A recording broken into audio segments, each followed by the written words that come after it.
I'm Jonathan.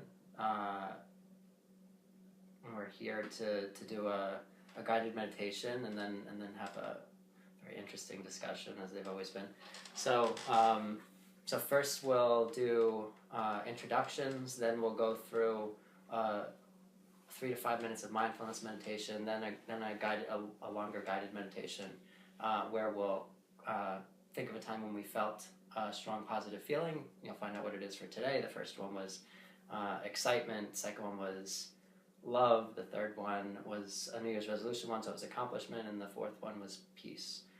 So now you'll find out what it is for today, and then we'll project that feeling, that positive feeling, into different areas of our lives for the present and into the future. So then after the meditation, we'll have a discussion, and then we'll do a brief meditation just to reaffirm the destinations that we set with the intention of our positive feeling. Once we've worked through different things that might have been in the way of our experiencing that, and see what comes up in the discussion, because that's what inevitably happens when we set some kind of intention, is that we start to see what's in the way, and then it naturally comes up whether we realize it or not in our lives and discussions and so forth. So that's what will happen here. So let's start with introduction. So I'm Jonathan. I'm an inspirational life guide, speaker, author, and I do things like this, and I mainly do one-on-one life guidance for career, relationships, personal development, and pretty much everything. So, want to go next? Hi, I'm Rachel. I don't know what to say. So let us know anything that you want to share about yourself, why you're here, and if you've been at a previous meetup, what was your experience following that, or what was your impression that led you to come again? Okay. I've been to one other meetup from Jonathan. I went to the first one, and it was really good. I felt really relaxed here because I enjoy meditating, and sometimes it's hard for me to actually do it by myself. So I like being in a group, and I just feel like it's more powerful when you're with a group of people. My name is Tara, and my first meetup with Jonathan was 2 weeks ago, and I just really liked the message that everyone had and the sharing that everyone brought to the table, and just manifesting certain things, and just the whole idea of it. I just thought it was refreshing, so I came back. That's why I'm here. Thank you. Hi, and I enjoy helping people get what they want. Tell me what you want, I know how to make this happen. And I'm very good at that. Oh, so okay. My name is Camilla. I came 2 weeks ago, just like Tara first time, and I felt really good after that. So the reason I'm back here. And as you know, I told everybody I'm gonna show up. I told him to come and check it out because I felt that it was like I actually felt like I had so much change in me, since that day. We had so many positive people that day here, and the discussion, the conversation went really well, and just like Tara said, it was a true refreshment, and excited to come back. Yeah, and thank you for sharing it with other people. I appreciate it. My name is Brandon. What else were we supposed to say? Anything that you want to share about yourself and what led you to come here? I'm a personal trainer and a wellness professional, so I guess anything self-development I'm into. And I'm here because I like trying new things. Thanks for coming. Hello, I'm Jahobi.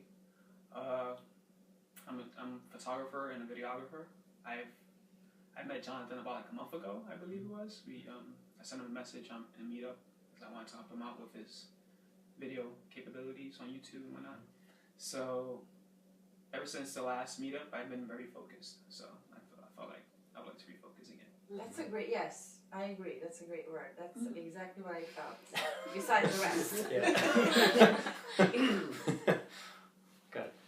Well, I hope that helped you all focus more today again. So let's do. So if anyone comes, I'll walk past the camera and I'll buzz them in. So you don't have to move. I want you all to just get into the meditation. So first, we're going to do 3 to 5 minutes of mindfulness meditation. We're just going to breathe and we're going to focus on our breathing. Basically, the idea is that we're using our breath as an anchor to bring us back to the present. And anytime you notice your mind wander, you notice your mind drifting to thoughts, to sounds, to anything that distracts you from focusing on your breathing, you notice you're not focusing on your breathing, then just bring your attention back to your breathing. Ultimately, that you are successful at this when you notice that you're not focusing on your breathing and you bring your attention back to your breathing. So that's not the time to criticize yourself or judge yourself. Oh no, I wasn't doing the right thing. Ultimately, if you are noticing that you're not focusing on your breathing, then you've succeeded, and then you have the opportunity to gently bring your attention back to your breathing again, thereby training your mind to focus and to focus on what you want it to focus on, and to notice when it wanders naturally and gently bring it back so that you can actually be more focused in your life, that you can, there are all these other benefits, that you could sleep better and be able to stick to things that you want to stick to, make changes in your habits, and ultimately the one of the main intentions for today is that you will be more receptive to everything else that we talk about. It'll get you right into the guided meditation. You already become her. So for 3 to 5 minutes, let's just breathe, get comfortable, and focus on your breathing. You can have your eyes closed or open. It's probably easier with your eyes closed because it's easier to just focus on your breathing. And just whenever you notice your mind wander, just gently bring your attention back to your breathing. Notice the air as it flows past your nostrils or the rise and fall of your chest as you breathe. And just breathe. So let's do that for 3 to 5 minutes.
eyes closed, and while you're still in this calmer place, I want you to imagine you're getting into bed at night tonight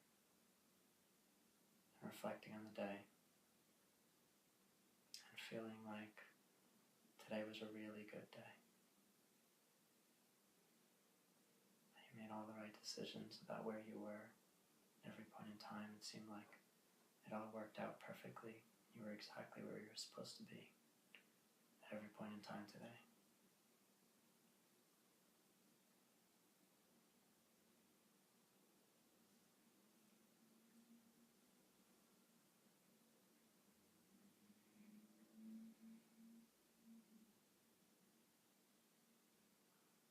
Maybe you feel like you got something out of this. You feel like this was a really good event to go to. Feel more relaxed, more trusting in the path of your life, the things that are happening, and the decisions that you're making. Feeling all of this as you're getting into bed tonight.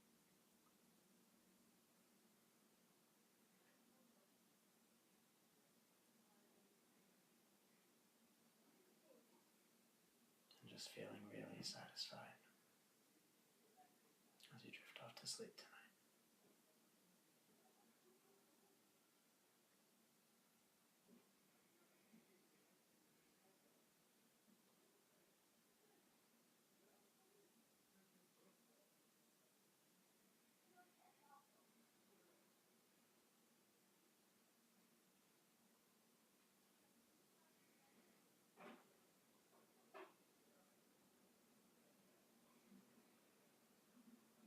Now go back to a time in your life when you felt awe, wonder, amazement.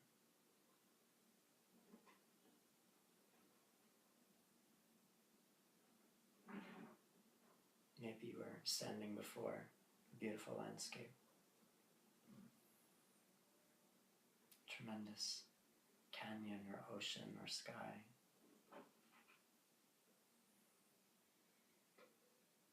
It's awe-inspiring, and you're filled with awe and wonder and amazement.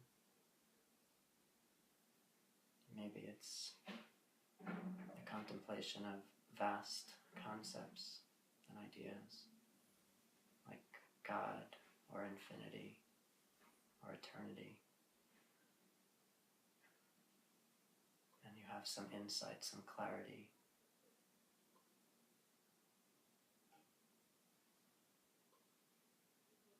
It's like your mind is expanding to encompass everything in its understanding, its awareness. And you feel secure in that knowing, secure in that understanding. And there's this amazing joy, this deep fulfillment. Notice how that feels.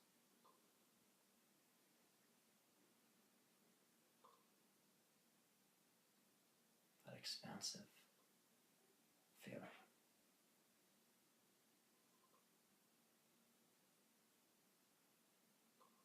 That boundlessness.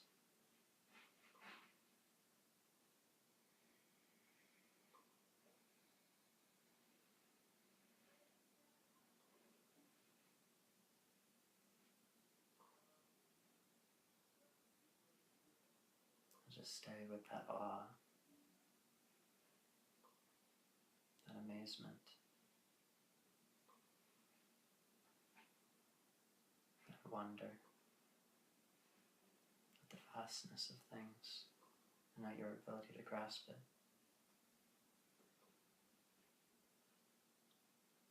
Just pay attention to what that feels like for a couple of moments.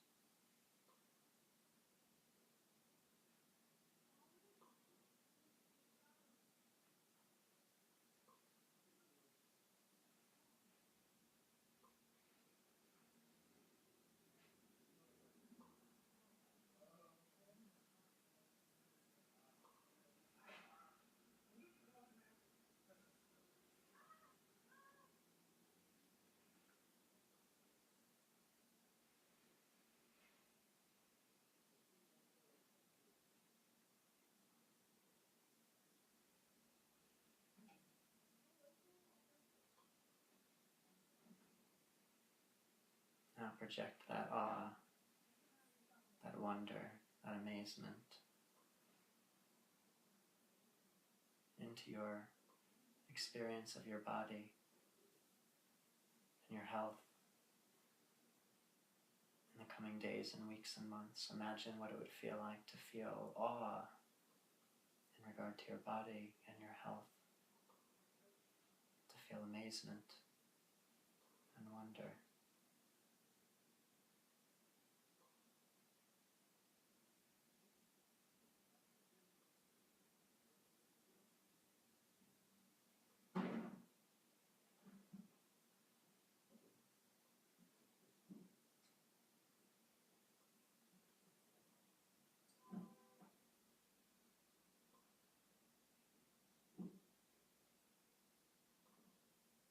To look in the mirror, to see how you feel in your clothes and in your environment, and just feel awe and amazement.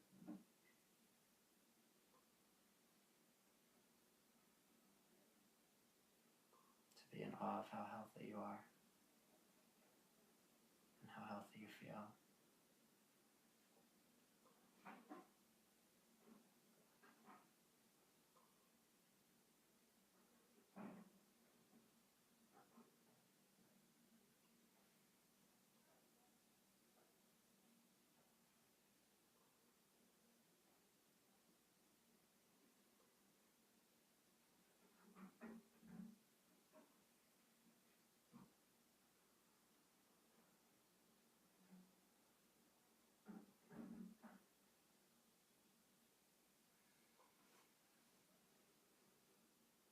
Now project that feeling of awe and wonder and amazement into your living situation in the coming days and weeks and months. Imagine feeling awe, being in awe of where you live.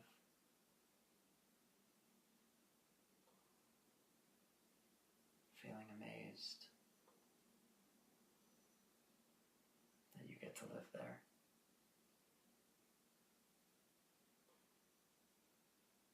Whatever might change, whether it's cleaner or it's a different situation altogether in the coming days and weeks and months, that you are in a place where you feel in awe of where you live, of your environment, that you go back home to each day and wake up in each morning.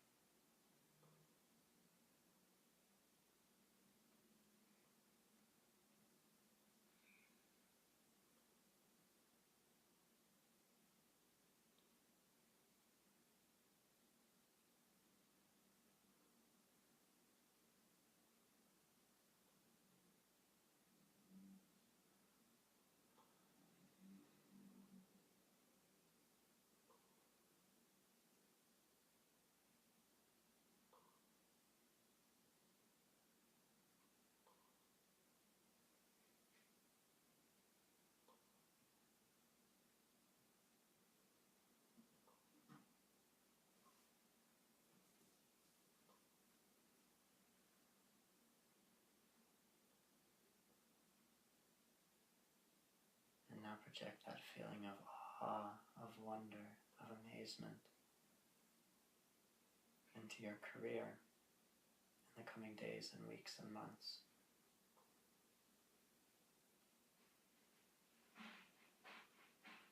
Imagine being in awe of what you get to do for a living, of what you get to do that people pay you for.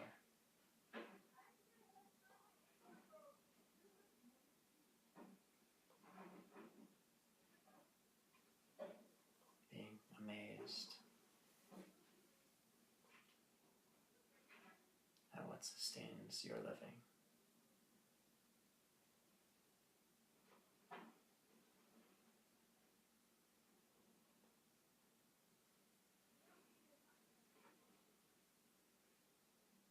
And allows you to thrive.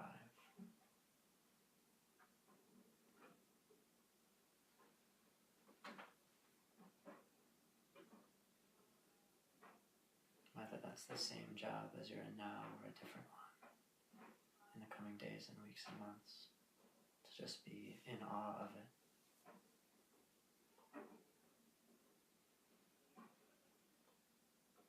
That expansive feeling.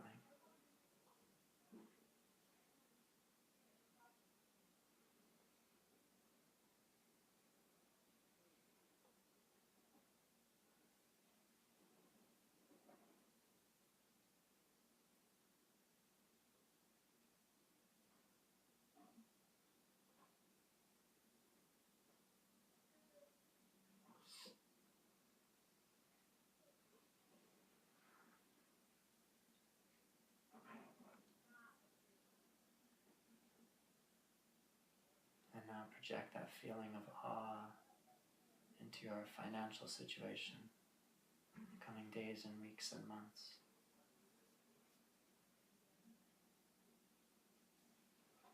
Imagine being in awe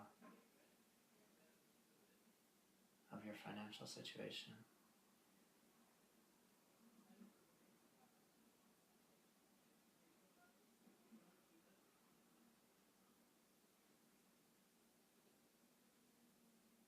To see the money coming in, see so much more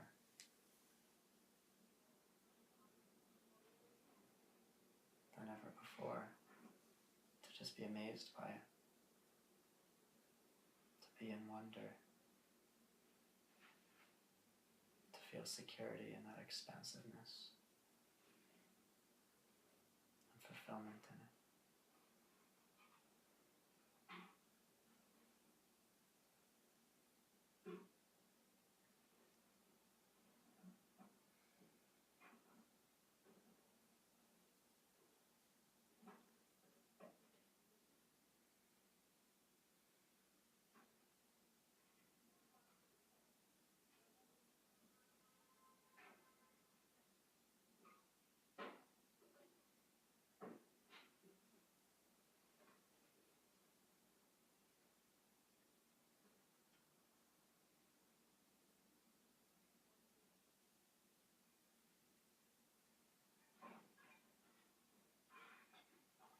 Now project that feeling of awe, of wonder, of amazement into your family situation in the coming days and weeks and months.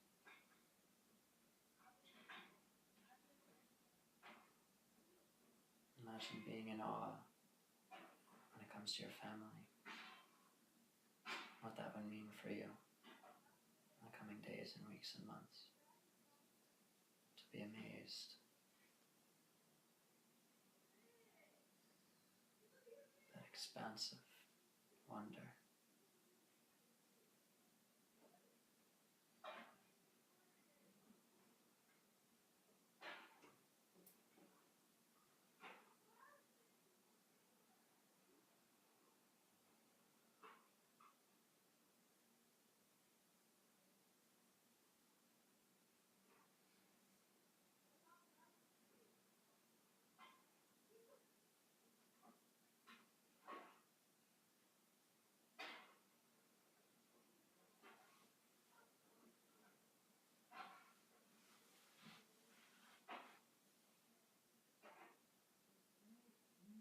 And now project that feeling of awe, of wonder, of amazement into your community, your feeling of belonging somewhere, group of friends, or something more, or something else. To simply be in awe of how much you feel you belong, how much a part of something you are. To be inspired, to wonder, and amazement by it in the coming days and weeks and months.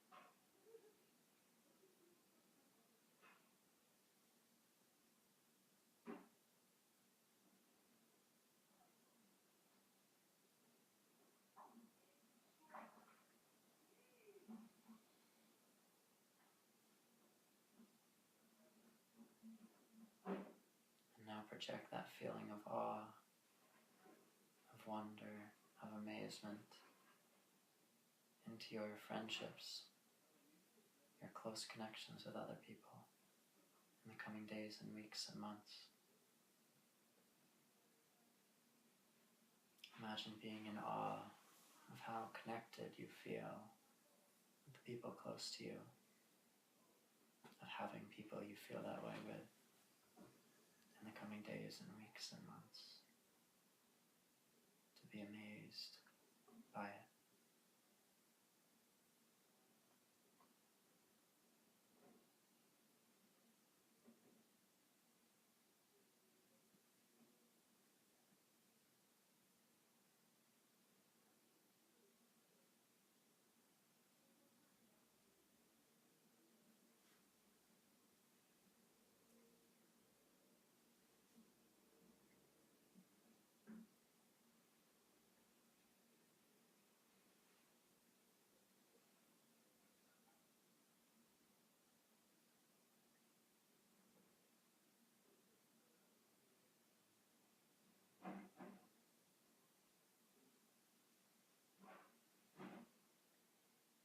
Now project that feeling of awe, of wonder, of amazement into your relationship situation in the coming days and weeks and months. Imagine being in awe when it comes to your relationship situation. Wherever you are in that, in the coming days and weeks and months, whatever would inspire you to wonder, to amazement, whatever that would mean for you.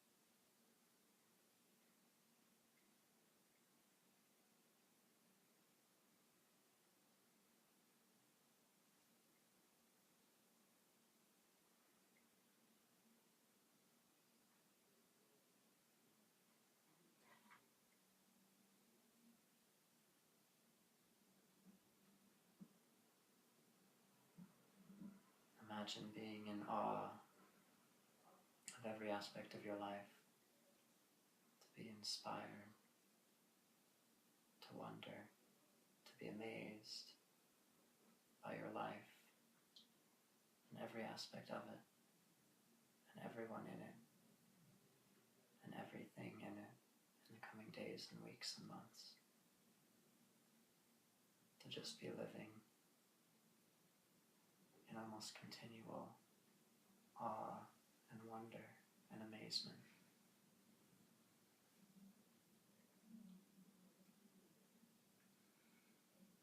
In the coming days and weeks and months.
this room.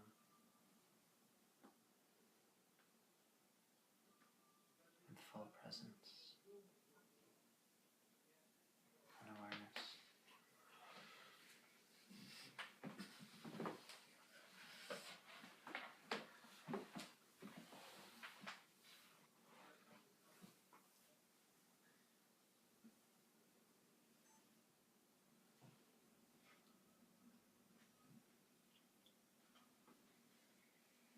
So now I'd like to hear your experiences. Ultimately, what we were just doing is, for you who haven't been here, and ultimately for all of you as a reminder, what we were just doing is we were setting an emotional destination where ultimately it's our emotions that fuel us forward.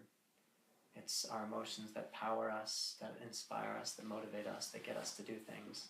And if we get in the right emotional place, then we're already where we want to be. We're already feeling what we want to feel, that we imagine someone or something else is going to get us, or being somewhere else, or having some job, or having some relationship, or whatever. If we already were to step into the feeling of having it, then we would actually act in a way that would bring that into our lives, just naturally. And ultimately, we would already have everything that we want, because if what we're really wanting is the feeling, the thoughts behind the experience that we imagine we're going to get from having something or someone in our life, ultimately, if we were to recognize that all we really want is the experience that we imagine is going to come along with it, the internal experience, the thoughts, the feelings, then those things are available to you right now. You can already have everything that you want in this moment.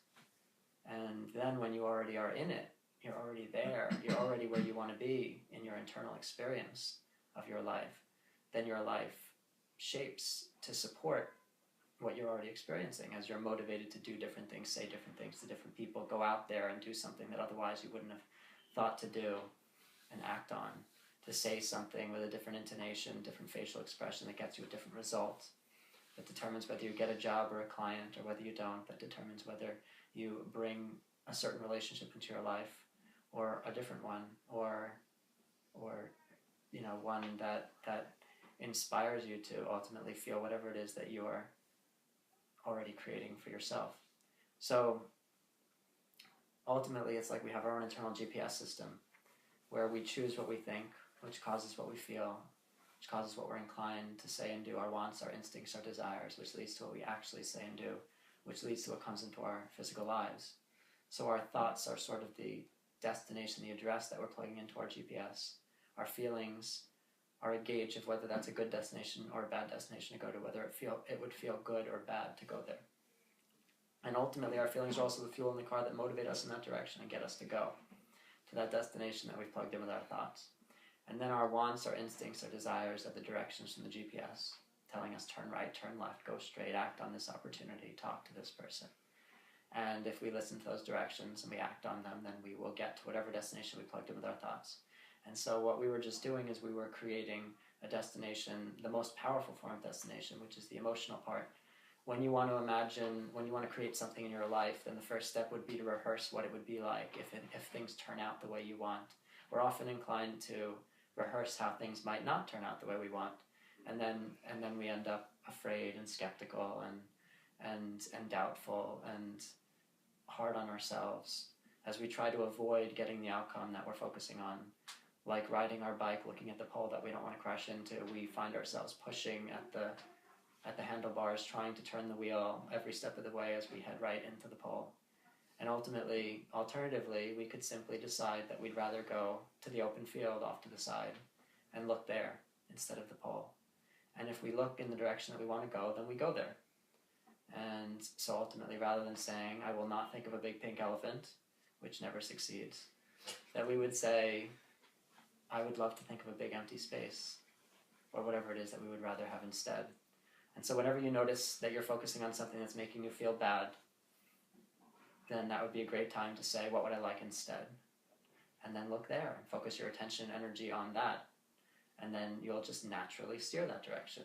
It will change what you're inclined to do, what you're inclined to say, what your facial expressions are, what your intonation is when you're speaking to different people, and you will get the results that you've rehearsed in your mind, as you can do just as easily in the negative and just as easily in the positive.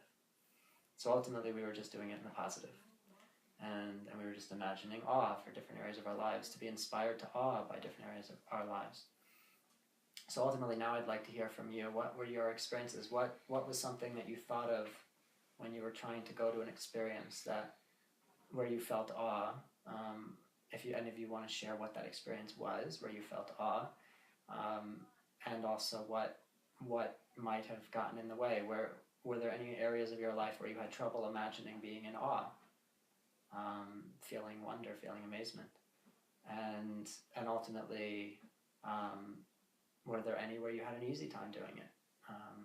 Whatever your experiences were, does anyone want to share anything that they were imagining or having trouble imagining, or what got in the way, what came up, thoughts, feelings, anything, or just your reaction to what the experience was just now, whatever your experience was. Anyone want to share anything? I felt pressure like on my shoulders. Yeah. So I feel like I was kind of tight, instead of just releasing. I was having a problem letting go. Like that was my initial problem. Like what was going on, and I was thinking about beach. I was thinking. So you were thinking of a beach, and your shoulders were tense. Well, I was. With the all moment was the beach, but the tense shoulders was what I'm gonna do next. What's gonna be my next step? So every time I'm thinking about that, I'm getting like this. I'm like, okay, what should I do next? Was there a particular area of your life where you particularly felt tense in your shoulders, or was it generally everything when it came to the future? It was generally everything. Yes. Interesting. So ultimately, what that means. But when you were imagining the beach, did you feel relaxed? I feel more relaxed, but every time I try to focus on the beach, my mind go to what I have to do next. Interesting. It was like a fight in my mind. What were you trying to imagine that you would be doing next when you were thinking of the beach? I was thinking of who should I contact next? How should I get some leads? How should I get some clients? Things of that nature. Were you doing that even when we were just thinking of an experience when we felt awe, or were you doing that mainly during the times when we were imagining the future? It was very intense in the beginning, and then little by little it was going away, and I was able to let myself go and go with the meditation. So you can see that is actually the thing that's keeping you from being present, which interestingly, even trying to figure out what we're going to do next, that's actually getting in our way, because it's not your job to figure out what to do next. It's your job to set the destination and let the GPS tell you what to do next. So ultimately, you have your own internal guidance system, and you're doing the equivalent of driving your car in an area where you don't know, because you've never been here before, because you're doing all these new things when it comes to career and whatever else. And you're driving your car in this new territory, this new town, and you don't know where you're going, and you have a GPS system in the car, and you're saying, all right, I've got to figure out which turn to make here. I don't know where I'm going. Got to get there on time. I'm not sure which street this is. I've never seen this street before in my life. How am I supposed to figure this out? But you have a GPS in the car. So ultimately, this is the way it is in life, that we're often inclined to try to figure out things when that's not our job. And if we try to do that, we actually get in our own way, because then notice you're not present. You're not going to notice the opportunities when they are right in your face if you're too busy trying to figure out which ones to take. You're not going to have that clear knowing that says, this is the one. Let me do this now. This is clearly the next step. And so in order to hear that, you would actually need to quiet your mind and just be present. But in order to do that, you would need to stop trying to figure everything out. So ultimately, all you need to do is imagine how you would feel if things work out the way you'd like. So what's your goal? So like, for example, when you're trying to find new leads, trying to get new whatever, all the stuff that you're trying to figure out, where do you want to end up? What's the goal? What's the top of the mountain that you're headed toward? Have a major production company. Yes. You don't sound too sure of yourself. That's the point. That's a good thing to point out, because you're pretty clear that you have to figure a lot of stuff out right now, but you're not even clear where you're going. So it's not so clear what to even figure out if you don't even know where you're going. Notice it would be easier if we could start at the end and then work our way back. If we knew where we were going, everything else gets easier. If we don't even know where we're going, there's a lot of forcefulness thinking that everything is dire because I've got to make sure I do the right thing now. I don't know where I'm headed, but if I don't do the right thing now, bad things could happen and I won't end up where I want to go. Well, you don't even know where you want to go. So, and ultimately that's a recipe for us, ending up fearful about all sorts of things, anxious, worried, feeling like it's all on us, and feeling like, all the stress and tension that comes from feeling like it's all on us to figure out where we're going. But ultimately, it's not on us to figure out where we're going, in the sense of all the details. Even the major production company idea, notice you're unsure about, that's on some level, and maybe you are sure on some level. But ultimately, the goal is actually to get to a place where the destination is what would you feel if you're there? And the way you said it suggests you're not even sure you would feel good with that, because right now it seems overwhelming. The whole idea of it is too far from where you are right now at this moment, and you don't even know how you would get there, and you feel like it's on you to get there, which is why you don't sound sure, which is why you sound hesitant, which is because you would say it with great surety and confidence if you really believed you could get there because you didn't believe you had to do all the work. But when you don't even know where you're going and you feel like it's up to me to make that happen, then you're not going to be so sure about such a large goal, because it's like, I don't want to commit to something I'm never going to reach. How will that look to me, to other people, whatever? And I don't even know, am I ever going to get there? Maybe I have to take a different route, choose something else. Like I can't commit fully to this big thing right now because I don't even know if I can make it happen. But ultimately, you'd be able to commit to an emotional destination. So what would you like to feel? What do you imagine having a production company would feel like in the ideal? If you were to fast forward, how long? Let's say, a year, 2 years, 3 years? How long do you think? 5 years, 10 years? Where do you imagine? It doesn't even matter if you go too far. If we fast forward, because you could be looking back, you could have already had your production company for a while. So let's say that's the case. How far do you need to fast forward where you're looking back and you've had your production company for a little while and you're feeling like, wow, this is going amazingly well. Like I'm looking back, that day when we were talking about this, and it's unbelievable how far I could come in such a short period of time. It's unbelievable that this happened. I made this happen. What would that feel like for you? Tell me about that feeling. I feel accomplished. I feel really accomplished. Of like the male version of Oprah. What would that be like? Able to give back. I grew up not having much, so able to give back since I have a big presence. Mm-hmm. So that'll make me feel really good. I can tell you that you're not alone. On the most part, most of us, we don't know. We know what we don't want. We focus on that, so we see a lot of that, what we don't want. When you change direction, you start to see where you want to go. Your mind works differently. Yeah. Which is you talk about production company and you kind of laugh when you say that because you don't believe that you can make it. But this is your dream.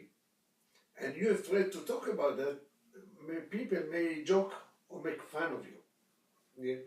And this is the area that a lot of people fall into. They seek approval from other people. So when you have a dream, if you don't talk about that, nobody knows. When you talk and they make laugh, you go back, which is mean you don't have the society approval. So you need to talk out loud. And the biggest part of that is we all the time stuck on a how to do things, how to get there. This is not the main focus. You need to focus on what is that you want, how come after that. You want to be a production company. People did that, what they did. Follow them. Which is mean, you hang out with people that's what they do for a living. You become one of the circle. You're going to hear how they make it. Here is the door is open for you. It's not something in the sky. It's down here.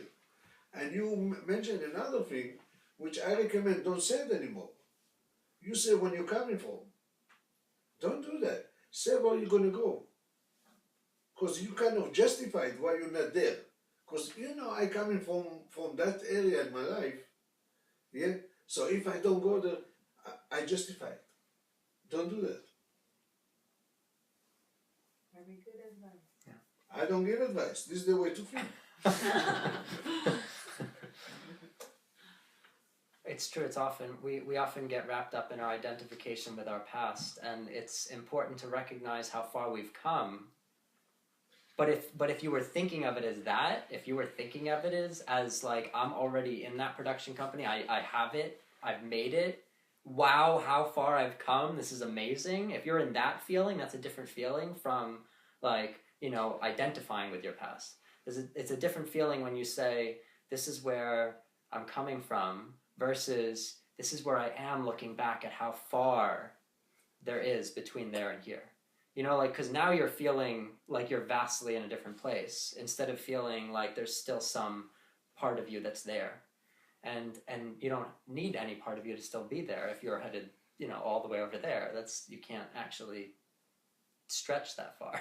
So ultimately you can't get all the way over there as long as there's a part of you back there. And it's a process of being able to let go of that past and completely redirect your attention to what it would be like looking back and seeing how far you've come.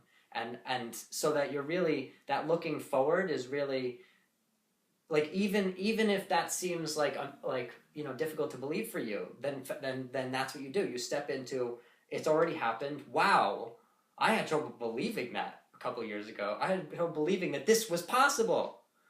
And it's happened, step into that feeling, to use whatever incredulity you have right now and disbelief and trouble believing, and then step into, you're already there, and then imagine how that would feel considering how you felt now, that you're already there. Because then it changes the entire experience of it. And then it motivates you and makes you feel like this is realistic. And the more confident you are in that, the more confidently you say it. And then people are inclined to respond and be like, wow, yeah, I want to know you. Rather than, I don't really believe he's going to get there, or, or whatever you're afraid people are going to respond. Because you're saying it now as though you're already there. It's like it's already existing in your mind. And it's just a matter of it coming into reality. That it's already in existence.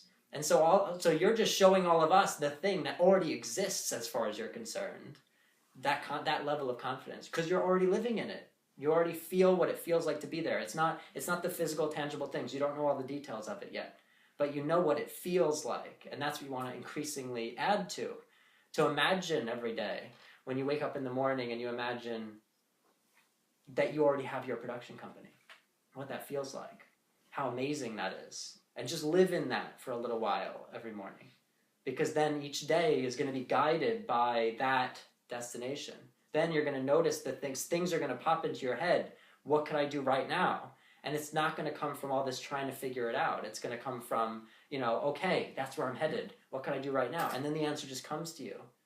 It's like suddenly you start, sparks of insight are all over the place, and it's not like this active mental thinking. It's just clear-minded knowing. It's like you tune into the right station, and suddenly you hear the music, as opposed to trying to find a station when you don't even know what you're trying to accomplish. And you don't know clearly what it would feel like to be there.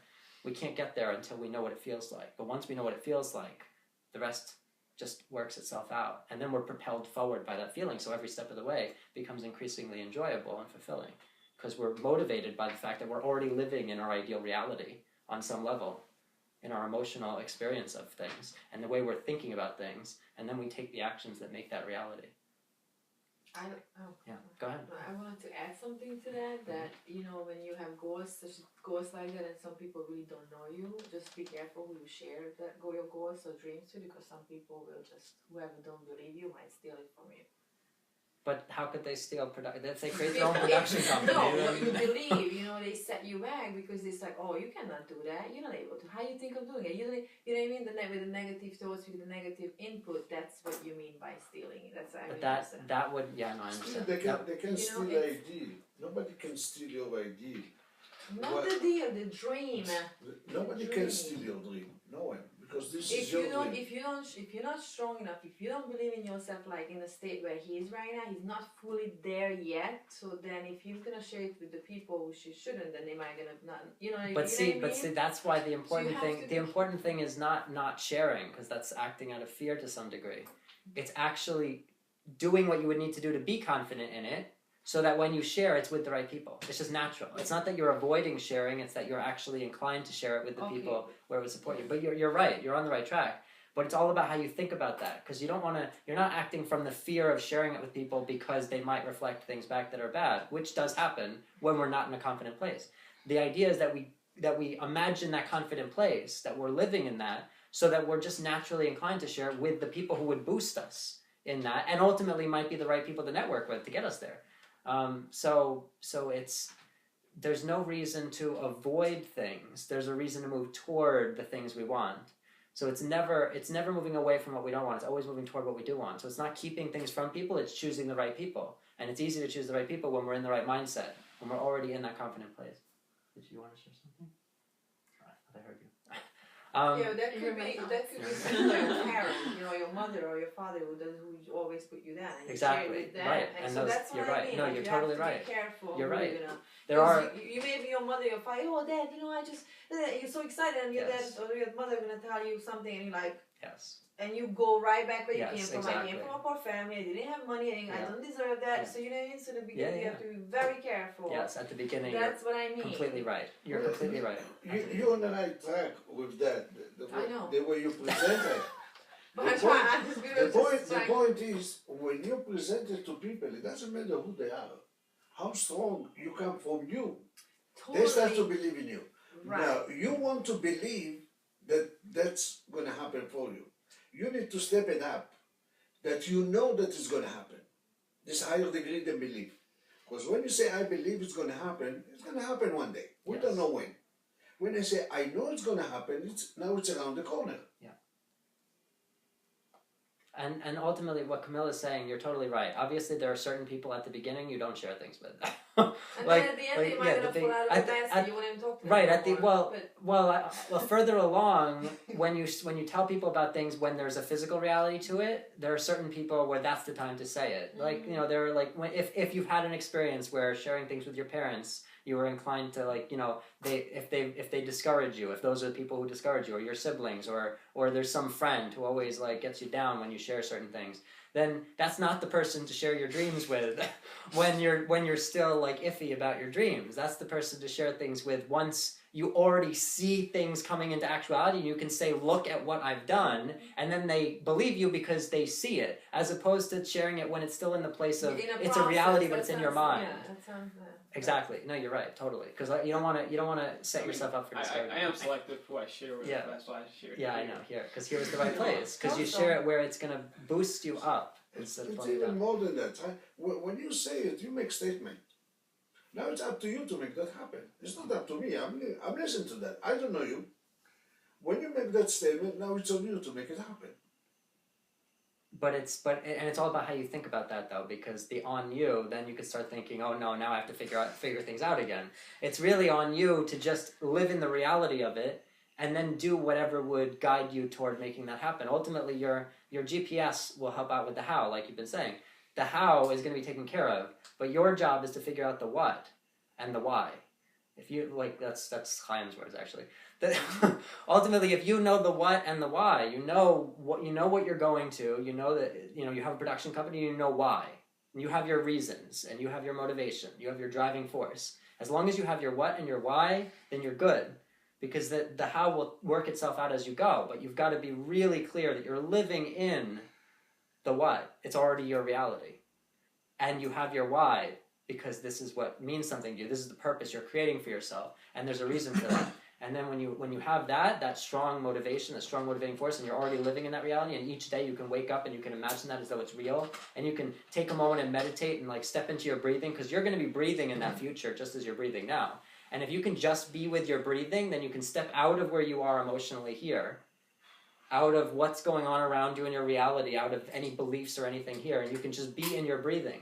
And when you're just in your breathing, then it's like you step out of here and now you're just watching here on a television screen. You're not emotionally entrenched in your experience of the day. or of your experience of your life now. Then you can turn around and you can say, now I want to look at this television screen, and now I want to immerse myself in it. Now I want to step into it. Now that's my reality. Because you're breathing here, you can step out of here, and then be breathing there in your future reality. And so you're meditating in the morning, and you're just breathing, and you might as well just be breathing in your reality where there's a production company that you're headed to that day. And then you go about your day living in that on some level, where you're feeling what it feels like to be there, and then you're just, it's like life is energizing. Like you're suddenly motivated to do all sorts of things that are going to get you there, in an efficient way, and that you actually, and you go there, and it's an enjoyable process, and it's not a struggle, and there's no anxiety, and there's no fear, and when they do come up, you just redirect back to the reality that you want to be living in, that you acknowledge the negative things coming up, and you redirect them to what you'd like to experience instead, and then eventually everything is in line with your reality, living in that reality, and then as soon as you bridge the belief gap and the emotional gap and the thought gap, then the physical will just be there. Do you have a name for the company? No, not yet. So See, this these the are the first. things. Put a name. Make a name. Yeah, for yourself, yeah. And put this banner, small banner, put on your table. Production company. This is the name. Came up with a name.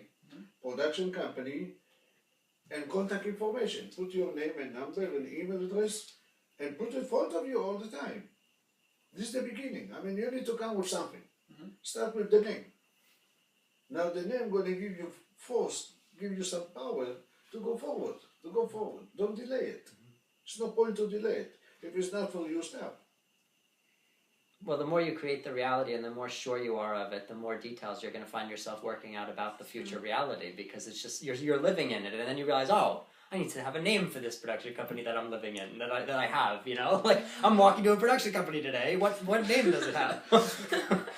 So like suddenly, like these are the natural next steps. Once you start really living in that future, then it seems like it's worth considering those other details. But when you're still living in the, not sure if that future exists, then it doesn't seem worth working out the reality of the future, because it seems like it's a future thing, or a possible future thing that might not even happen, or a doubtful thing. Ultimately when it's a thing that it's like it's already happening, then you start working out all these details, and it starts to become real for you. And the more real it is, the more motivating it is. And then you find these things actually coming into being. There's a video on YouTube that's a good inspiring thing about the law of attraction, interviews with different people that were excerpts from a outtakes or whatever. There were things that were going to go in a Louise Hay film that didn't, or whatever. And one person, she was talking about, I don't remember her name. She was talking about how she felt like she was supposed to write a book, so she wrote a book, and she felt like it was going to be published by this major publishing company. I'm drawing a blank on the name, but it has this little penguin symbol. It's called Penguin. Oh.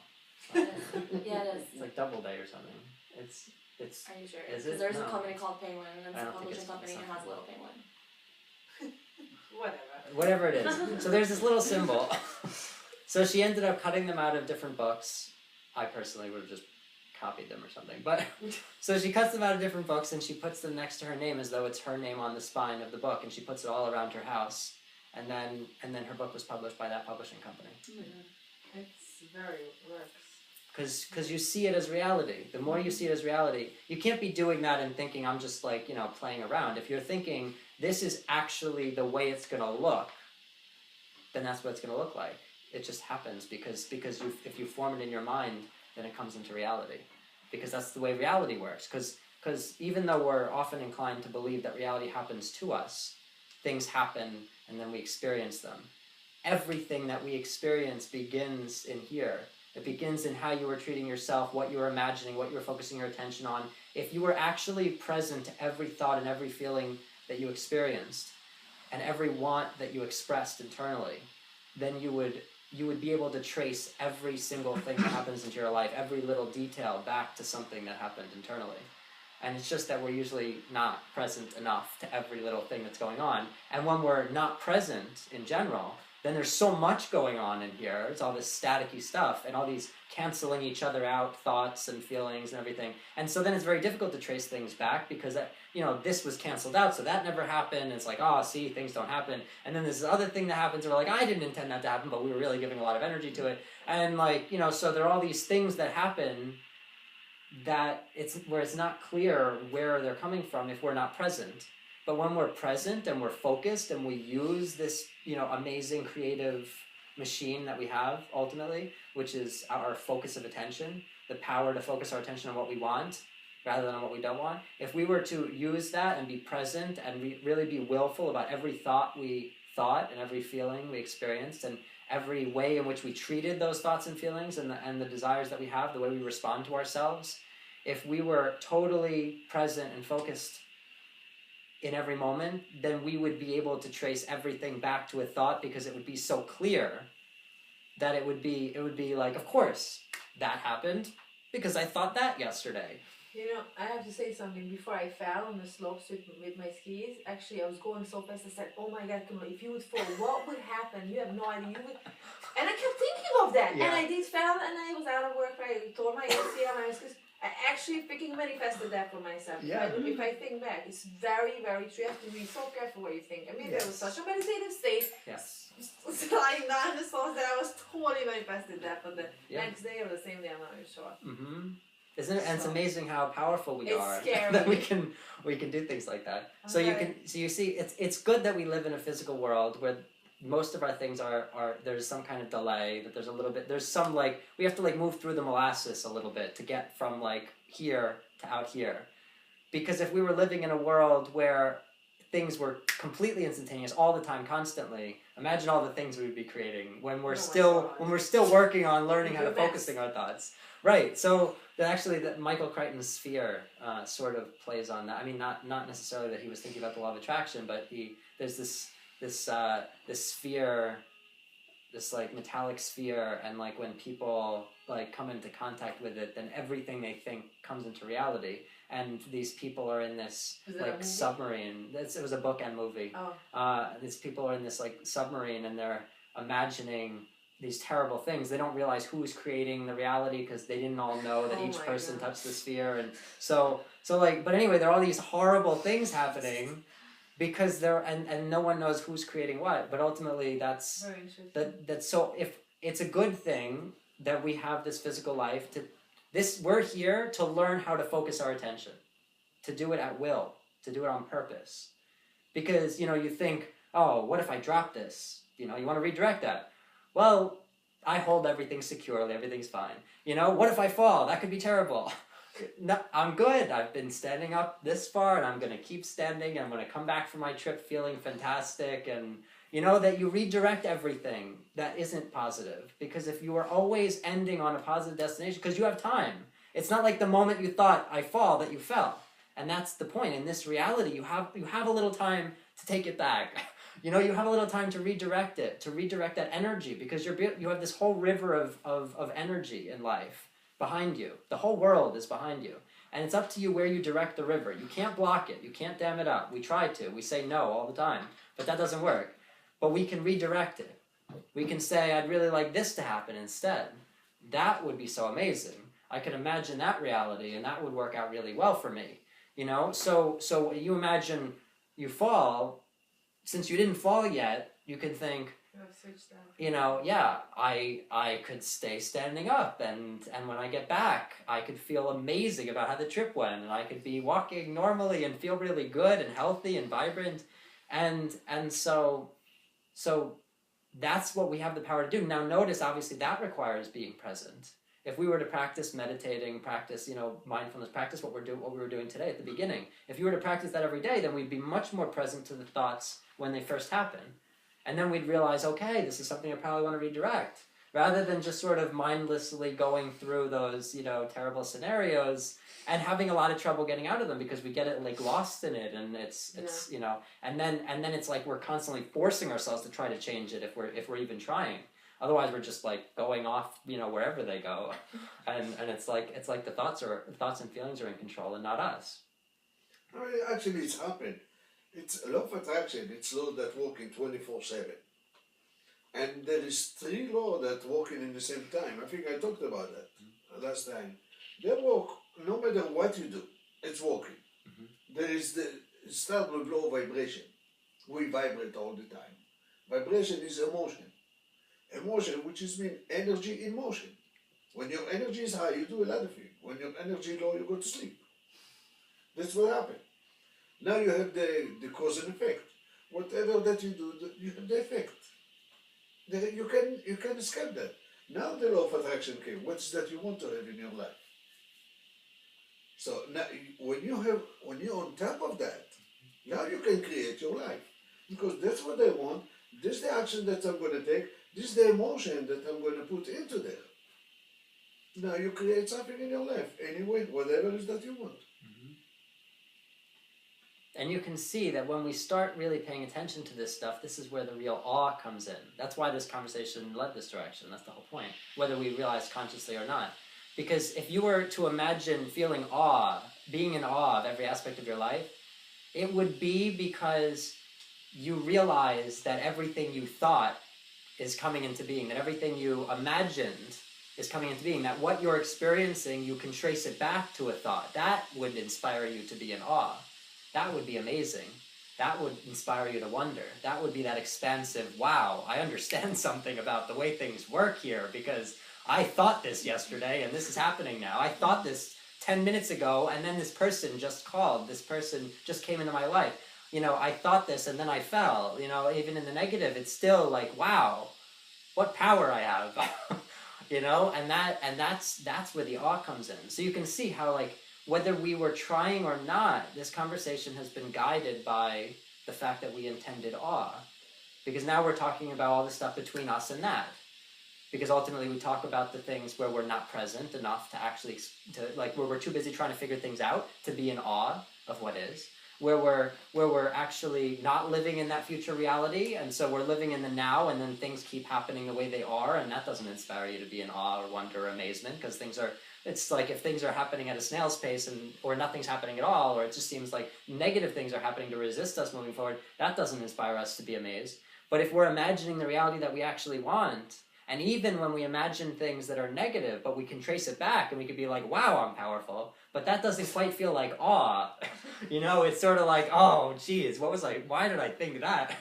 But when you are able to recognize that and then redirect that to what you want instead, and then you see that come into being, and you realize it's because you thought it, that even if you were on that trip and then you redirected that thought before you fell and you thought, you know, how amazing it would be when I come back and I'm completely intact and I feel healthy and vibrant and every part of me is like perfectly like great. How amazing that would be. Like, and looking back at the trip and feeling like that was the most amazing trip ever. You know, now obviously if you got back and you felt like this is the most amazing trip ever, one time it seems like, okay, coincidence, whatever. I mean, like, whatever, trips go well, it happens, you know? But if that happens consistently and you start to realize things are going the way I want in my life because I'm intending that. Now, ultimately, that's even more powerful when we've seen them not go well. So things like that actually help us when the next time you're in some kind of situation and you think a negative thought and you redirect it before it happens, and then you do it again and again and again, and you're like, wow, things are consistently going my way, and I intended those things. I was the one who made them go that way because I now know how things work because I've seen them not go well, and I see them and I see how they go not well and I see how they go well. That's where the awe comes in. It's actually, you know, it's like the idea of the philosophy behind the idea of the tree of knowledge of good and evil. Why did it have to be the tree of knowledge of good and evil? You'd think if they're in the Garden of Eden, it's pretty good. But ultimately, they can't know good. We can't know good until we've experienced something other than good. And so it's actually because we get to go through life and we have trial and error and we make mistakes and we see what leads to negative outcomes and we see what leads to positive outcomes. And then when we start consistently getting positive outcomes because we're doing the right things again and we realize what's working and what's not and we keep repeating the things that are working and we manage to focus on what we really want, and that's what's ultimately why things are working. When we really get at the core of it and we manage to repeat the things that led to things going well, obviously we can end up superstitious here and we'd be like, oh, it was because I spun around and, like, you know, threw something up in the air before that person made a touchdown. I'm going to do that next time. He'll make a touchdown again. Now, obviously, if this is the way you're thinking, the only reason that works is that you believe that what you're doing is going to lead to that outcome.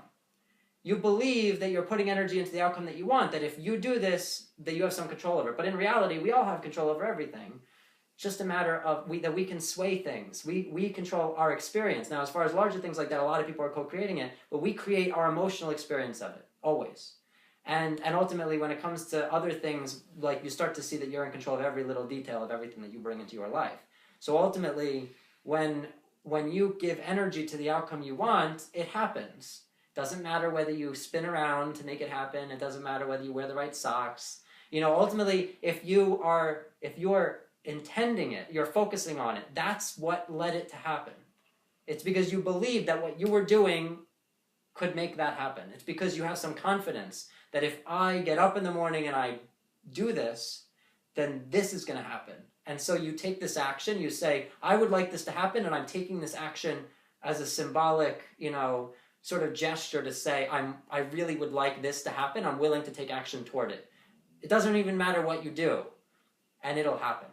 So your job is to just imagine what you'd like to have happen. And ultimately, then we get this experience where we get the knowledge of good, that we get the awe, that we get that wonder, that we get that amazement, because we start to see things happening consistently the way we want. We get the outcomes consistently that we were intending.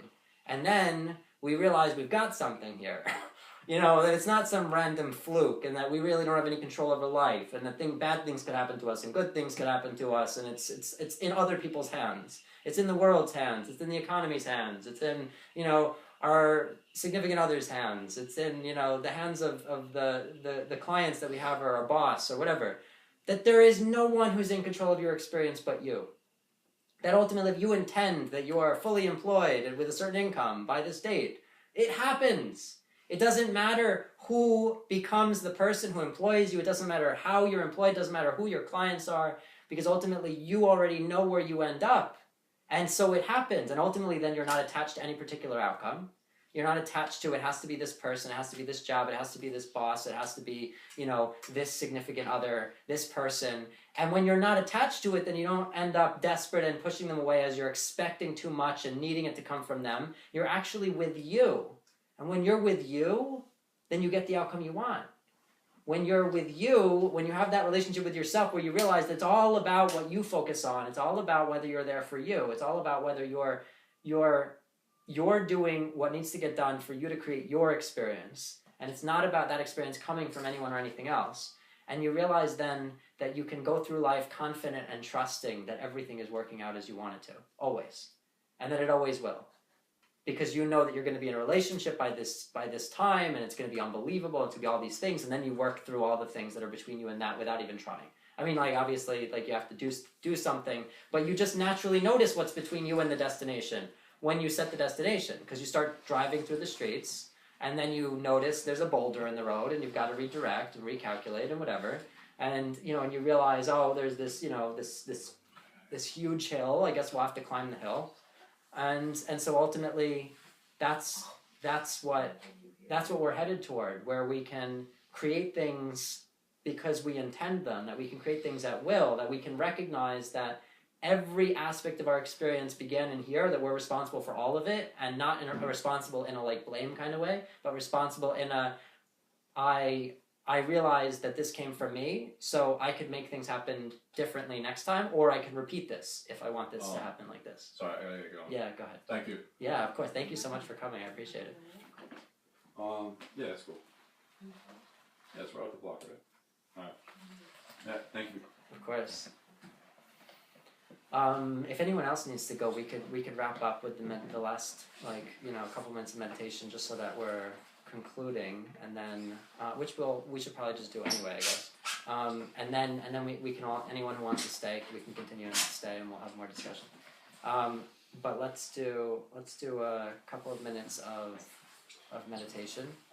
So we're going to reaffirm that destination of being in awe of our lives, and so for now, just for a couple of minutes. First, I just want you to breathe. Get back to just breathing. Just be present to your breath.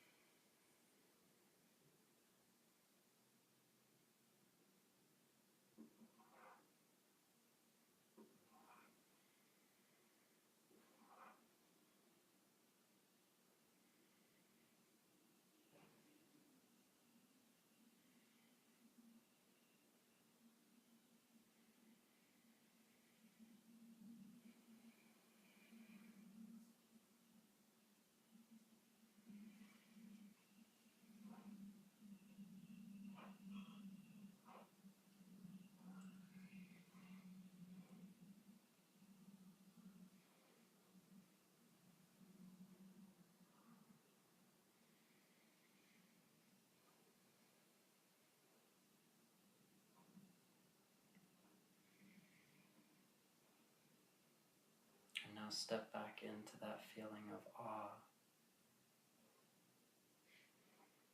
Step back to that place or that experience that allows you to experience that.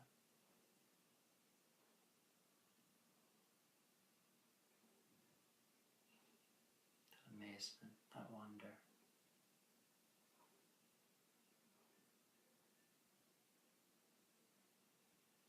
Sense that your mind is expanding to encompass everything in its understanding, its awareness, and its knowing.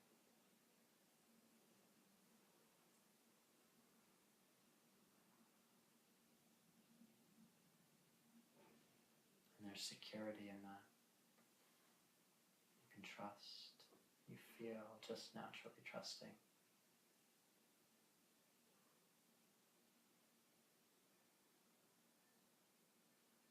There's this joy, this deep fulfillment, and this expansion.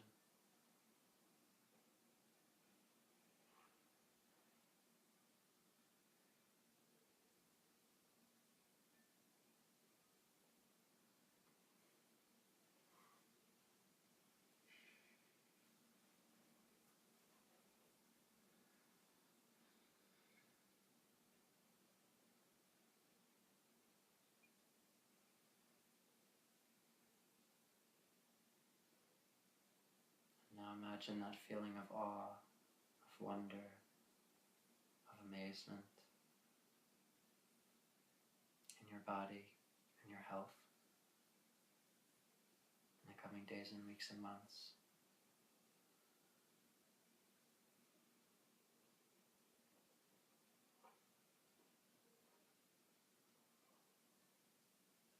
And imagine feeling that awe, that wonder, that amazement in your living situation in the coming days and weeks and months.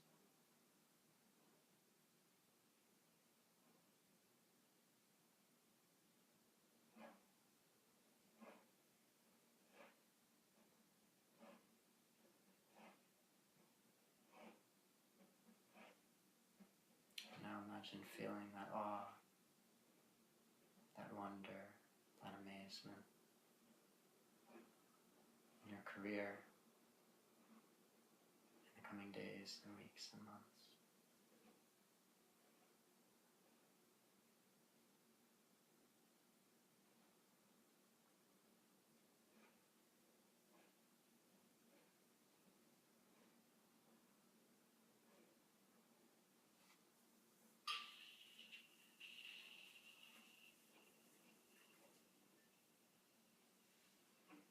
Imagine feeling that awe, that wonder, that amazement in your financial situation in the coming days and weeks and months.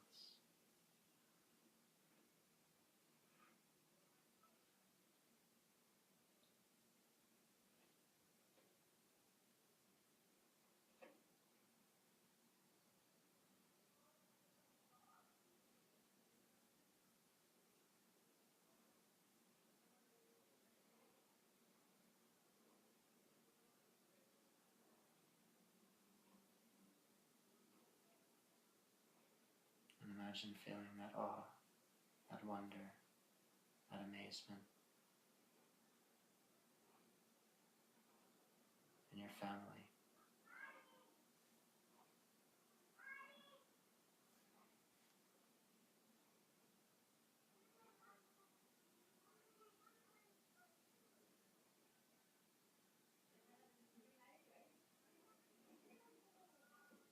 And imagine feeling that awe, that wonder, that amazement in your community.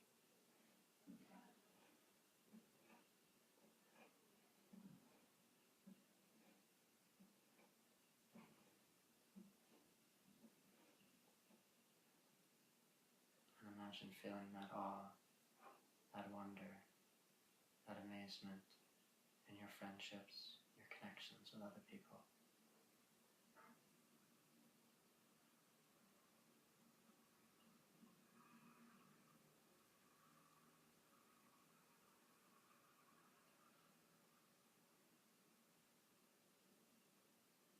Imagine feeling that awe, that wonder, that amazement in your relationship situation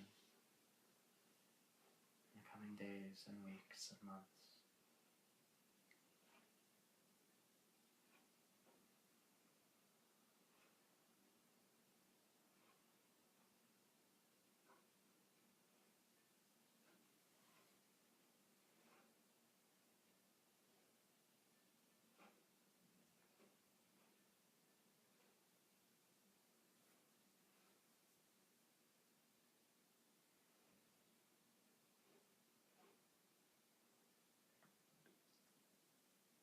Imagine being inspired to wonder,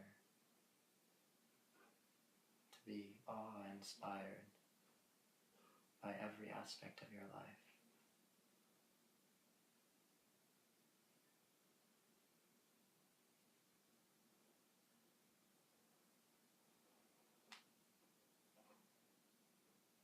To live in almost continual amazement, and perhaps even continual amazement and awe as your life takes the form that you intend for it to in every way. It brings you the experience that is exactly what you would want to be experiencing in every area in the coming days and weeks and months. Be filled with awe, inspired by your life and your ability to create it exactly as you wish it to be, and see it take form before you exactly as you intended.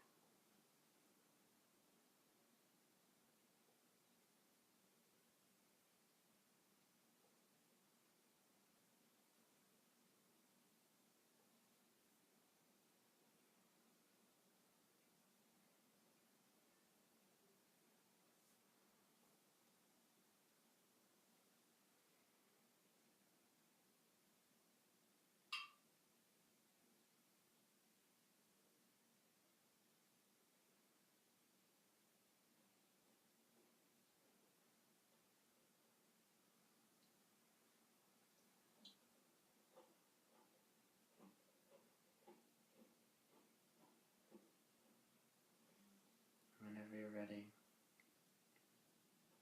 you can return here to this room and open your eyes.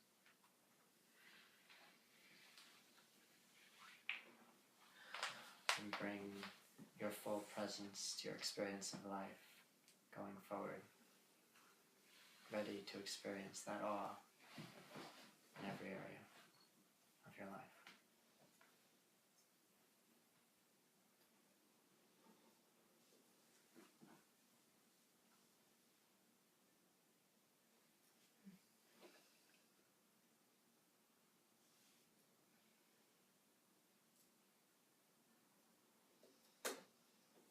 How's everyone feel? Good. Can relax.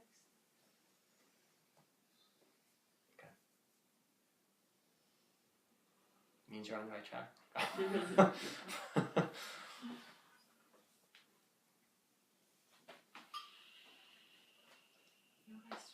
Yeah.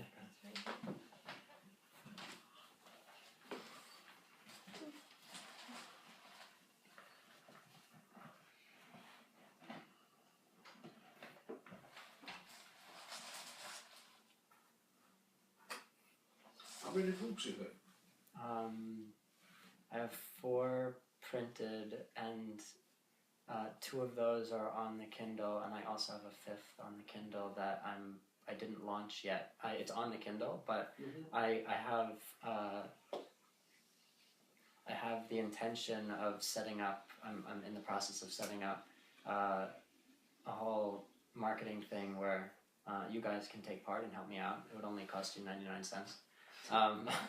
but you would get a free ticket to the talk after that, and you'd get a book out of it and everything, and a recording of the talk and everything. So it's worth 99 cents. But ultimately, I'm gonna be. I would like to set the date. I didn't do it yet, but you have to have a book on the Kindle for at least 30 days before you can put it on sale. So once it's been on for 30 days, so in like a couple of weeks, I'm going to be putting the book on sale for 99 cents. So I don't want anyone to buy it yet, so that's why I'm not announcing it, because I want everyone to buy it during that 24-hour period. And I'm going to ask of all of you and everyone else. I have a 5th book that just came out that I didn't tell anyone about. So it's on the Kindle, and so it's the idea is that I'm going to have everyone who is willing purchase the book on that day when it's on sale, and post about it on at least 2 social sites. That say that if you purchase this book and post about it on at least 2 social sites, and you send me screenshots of the confirmation of the sale and of the postings, then you get a free ticket to the upcoming talk, which will be a week after that, on the same topic, and also get a free recording of the talk, even if you can't be at the talk. And the book is called "Whatever You Do, Don't Buy This Book." Do you have any payment plan? A payment plan for 99 cents? So the book is about how wherever we focus our attention, we go. Whatever we give our attention to and energy to, we get, regardless of whether we're saying no to it or not. And so obviously, if I succeed in selling the book, I'll have proven my point already. So this is true, what you're saying. And people, imagine when you ride a bike and you see a pole, and you don't want to go into the pole, but you keep looking at the pole, you're going to crash into that. Because your hand goes with your eyes. So when you change direction with your eyes, your hand changes that direction also. Exactly. So that's the message, and it's the all-important message, because it's really wherever we look, we go. So we might as well look where we want to go. The idea behind the book is it shows in different areas of our lives, and also things beyond our immediate lives, how this plays out, where we're inclined to focus our attention very often in negative ways on things that we're not wanting, and what we could redirect that to.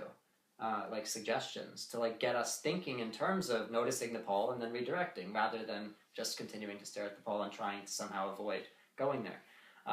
And so I'll be. How many pages? This one's short because I want it to be. I don't know exactly how many pages because it's on the Kindle, so it's not like it's. I didn't look at the Kindle page count, but this one's short. The idea is that I just want to make sure that everyone can get this message out of it, this core important message, because if we were all to follow this lesson, then we would all be in a much better situation in life, to just look where we actually want to go. There's so many, we grow up in this world, so many of us end up believing that we're actually supposed to look at what's not good to fix it. We're actually supposed to look at what we're afraid of to avoid it. We're actually supposed to give our attention and energy to the things so that we can make sure that we can account for it. But that all only gets us those results that we're trying to avoid, that we're trying to get away from. So ultimately, if we were simply to redirect to what we'd like instead, then we would, as long as we account for each of the things that are our concerns and we redirect those, if we're always redirecting to what we would like instead, then we would get where we want to go, and not by trying to fix the problem, but by acknowledging the problem and coming up with what the solution is. We don't want to just keep living in the problem, but that's what we're often inclined to do in every aspect of our lives and society as a whole. So the idea behind this book is to just spread that message as far as I can, and that's the idea behind the marketing idea. I want to spread it to as many people as possible to get this core message out to as many people as possible, because you can imagine how much society would change if we could get everyone looking where they actually want to go. And then with enough people coming toward me, I can start directing people out to other people who could also help them, because obviously if I get this book out sufficiently, then if I get enough people to buy it within that 24-hour period, then it'll get to the top of the Amazon list for the keywords that it's associated with. And if I can get it to the top of its categories, then it will, as an Amazon bestseller, then it'll organically sell, and then I can get this message to a larger audience. And then if I'm getting it to a larger audience, I could get more people to come back to me. And if I can get more people to come back to me, then I'll be able to start directing people to other people, because I'll have too many people coming to me, directing people to other people who could also be benefiting people with this message. And then at the same time, I can have much larger events because I'll have the audience for it, because I'll have people finding out about me. So you all have the power to help me with that by even just, purchasing the book on that day, posting about it, letting people who might be interested in this, who are willing to spend 99 cents to buy the book and get a free ticket to the upcoming talk and a free recording of the upcoming talk. You posted on a meetup? I'm going to. Okay. I'll figure out a way. I'm not sure how I'm going to post on Meetup. I guess I could do an event on Meetup that just mentions this, and it won't be a meeting in person. It'll be a, sort of online event. But I will be announcing the talk after that probably on Meetup. But that upcoming talk obviously that's going to cost something, because the whole point is that you get the book and then you get a free ticket to the talk. That means the talk has to cost something. But obviously you can just pay 99 cents and get all of that. So that's what's in the works right now. I just redid my entire website. So there's a whole new template and everything that I designed myself. I find out when you talk to younger crowd, you have much better success than older crowd. And I don't know if you heard about John Assaraf. Quite. He one day he illustrate how does that work, which is, say, if I give you plant, what we do, we dig a hole in the ground, we stick the plant, we cover, we water, it's going to grow. If I ask you to move that plant a week after we put it in the ground, it's easy. You come, you pick that up, just like that. You go 4 feet, you dig a hole, plant it, it's going to live. To do the same procedure after a year and a half, it's need to be more work, but we can do it. It's a bigger hole because you have some roots. To do this procedure after 15, 20 years, it's impossible. We need to chop down the tree and pray that it's going to relive again. Right. And this is exactly us as a human being. Our habit is roots. When you're young, you don't have any habit. So you can play with yourself any way you want. When you're grown up, go change the habit. Yeah. It's a long, long process. You don't know how deep it's going. Right. The only exception to that, it's not really an exception, I guess, but if you've already been in the process of changing, if you've already been in the process of picking up your roots, even though, while you were a little bit younger and you're still growing, then you can get someone who's older at that point, who has been working on himself or herself. You can get that person to make even bigger changes if they're ready for it, because they haven't been spending all that time thoroughly, rooting themselves in their ground. They've been preparing to be, shifting. But it's true. Obviously, if you're dealing with younger people, then they don't have as many belief systems in place. I have one guy. I work with lawyer. He's 30 years old right now. And when we started to work 2 years ago, he have half of this room. This was his office. And when we started to work, in 1 year I doubled his income. I changed him. He changed the office right away. The second year I doubled that again. Now we open another office in Manhattan. He referred me, friend of him, in Toronto, Canada. I never saw the guy. I don't know how it looked like. We just talk on the phone. He said to me, I live in my relative, and I feel that they want me out. They don't know how to say it. And I feel it. I want to go out. I don't know what to do. I don't have a job. I started to work with him. 5 sessions. He found a job. He found a place to live. 3 months after that, even he got promotion. I just said, here is the formula that I give to people as your age. And he followed that. And that's what happened. You give it to a grown-up person, oh, forget it. Yeah. Well, because they're I already make more believing money in when their I own work way. with grown up. Yeah. Young people, I don't make any money. In set ways, because the set ways is hard to change. Well, it's interesting because older people, they have more money to invest. They might even be willing to invest in themselves, but it's harder to make the changes because they're And so. older people, drained. listen, if you listen, I listen to what people said. Yeah, when you listen, they tell you, I listen to what they don't say. Yeah. On the most part, they know everything. When people start to say, I know, I start to talk. You know what I'm going to give you. I can give you anything. Yeah. You know everything. Yeah. What you need me for. Yeah. You say, I know. Well, I'm out. Yeah, you need to like push through that. They have to be willing to eventually acknowledge that there's something they don't know in order for you to be able to impart anything to them. It's very hard. Yeah. It's possible. It's challenging. Yeah. Yeah. So I use hypnotic when I work with adults. I use hypnotic. I make them like this. Keep your mouth shut. Don't say anything. I'm talking now. And on the most part, it's working. But to make to make them the action step, to take the action step, this is another challenge. It's true. It's fun. I love what I do. Me too.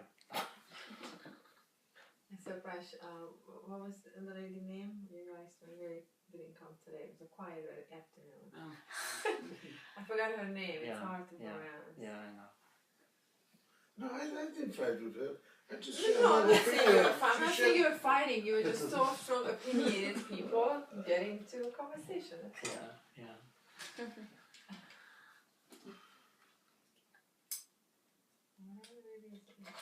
It's interesting the way that is, that when that if there are too many people who have too strong opinions, or and are assertive about what they're believing, then the more people like that, the more likely you are to end up with some kind of conflict, because at some point there's going to be someone disagreeing with someone, and then if they both have strong opinions, or they all have strong opinions, then there's some kind of clashing that's sort of inevitable. But if people are quieter, then it's like with a couple with no presences that are willing to assert themselves, then nothing happens. With too much assertion, there's clashing, and you see we really need like a unified kind of, like, that there's one or two people who have strong opinions but are willing to listen and acknowledge the other, and then other people who are sort of quieter and are willing to hear things out. And it's interesting because in that recipe, that's what we're trying to recreate within ourselves, because the idea is that we're unified ideally in clear goals. If we have conflicting goals, it's like those dominant people, we have conflicting strong opinions, then we can't get anywhere because we end up clashing with ourselves. There's all this conflict. And if we have no strong opinions about anything, then we have no destinations, no goals, no destinations. We're not getting anywhere. We're too passive, and we sort of just let life happen to us. And so it's really important that we actually unify our beliefs, that we have some kind of strong direction and purpose that we create for ourselves, and that we make sure that every part of us is consistent with that, and then we let the rest of us follow along. I figured out, I work with myself all the time. I'm not working on myself. I work with myself. Yeah. Because we need to break limitation that we have. Yeah. That's when you work with yourself. Yeah, exactly. What do you mean by you're not working on yourself? I take it as when you say you're working on yourself, which is take your body weight and put it on your shoulder. Okay. See how pressure is that? How Okay. heavy is that? Which is you're anxious to make something happen. Yeah. When you work with yourself, now you have companion. Okay. It's true. And I what understand. I figured out, to avoid conflict by any means, and conflict came when we put things in perspective. This is right, this is wrong. Yeah. When we do that, actually we pass judgment. When you pass judgment, the ego surfaces. Yeah. Because if you're right, if I'm thinking that I'm right, I'm not going to change. Yeah. And you're wrong, you need to change. Right. What I do, I shoot myself in my leg. Because whatever I want to do, I need people cooperation. I need to bring you closer, even if you're much, much different than me. So to bring you closer, I need to pass my ego, which means Forget the what's right, what's wrong. Absolutely. This is the way you are, and I accept it. Yeah. So I don't make judgment. Yeah, and that's the way you think. Great. I have something to add to your life if you're willing to accept that. Exactly. If you're willing, great. Now we have something together. And if you and you only give your time and energy to the people who actually have any desire to hear, because there's no reason to push against the wall of someone who isn't willing to listen. You just move to someone else who is interested. Yeah, so I didn't argue with her. Exactly. I just said my opinion. Yeah. She liked it. No, we're not innocent. No, she did a little more of the arguing. It was She was like more like not even listening. yeah. True. I know. Yeah. That was the.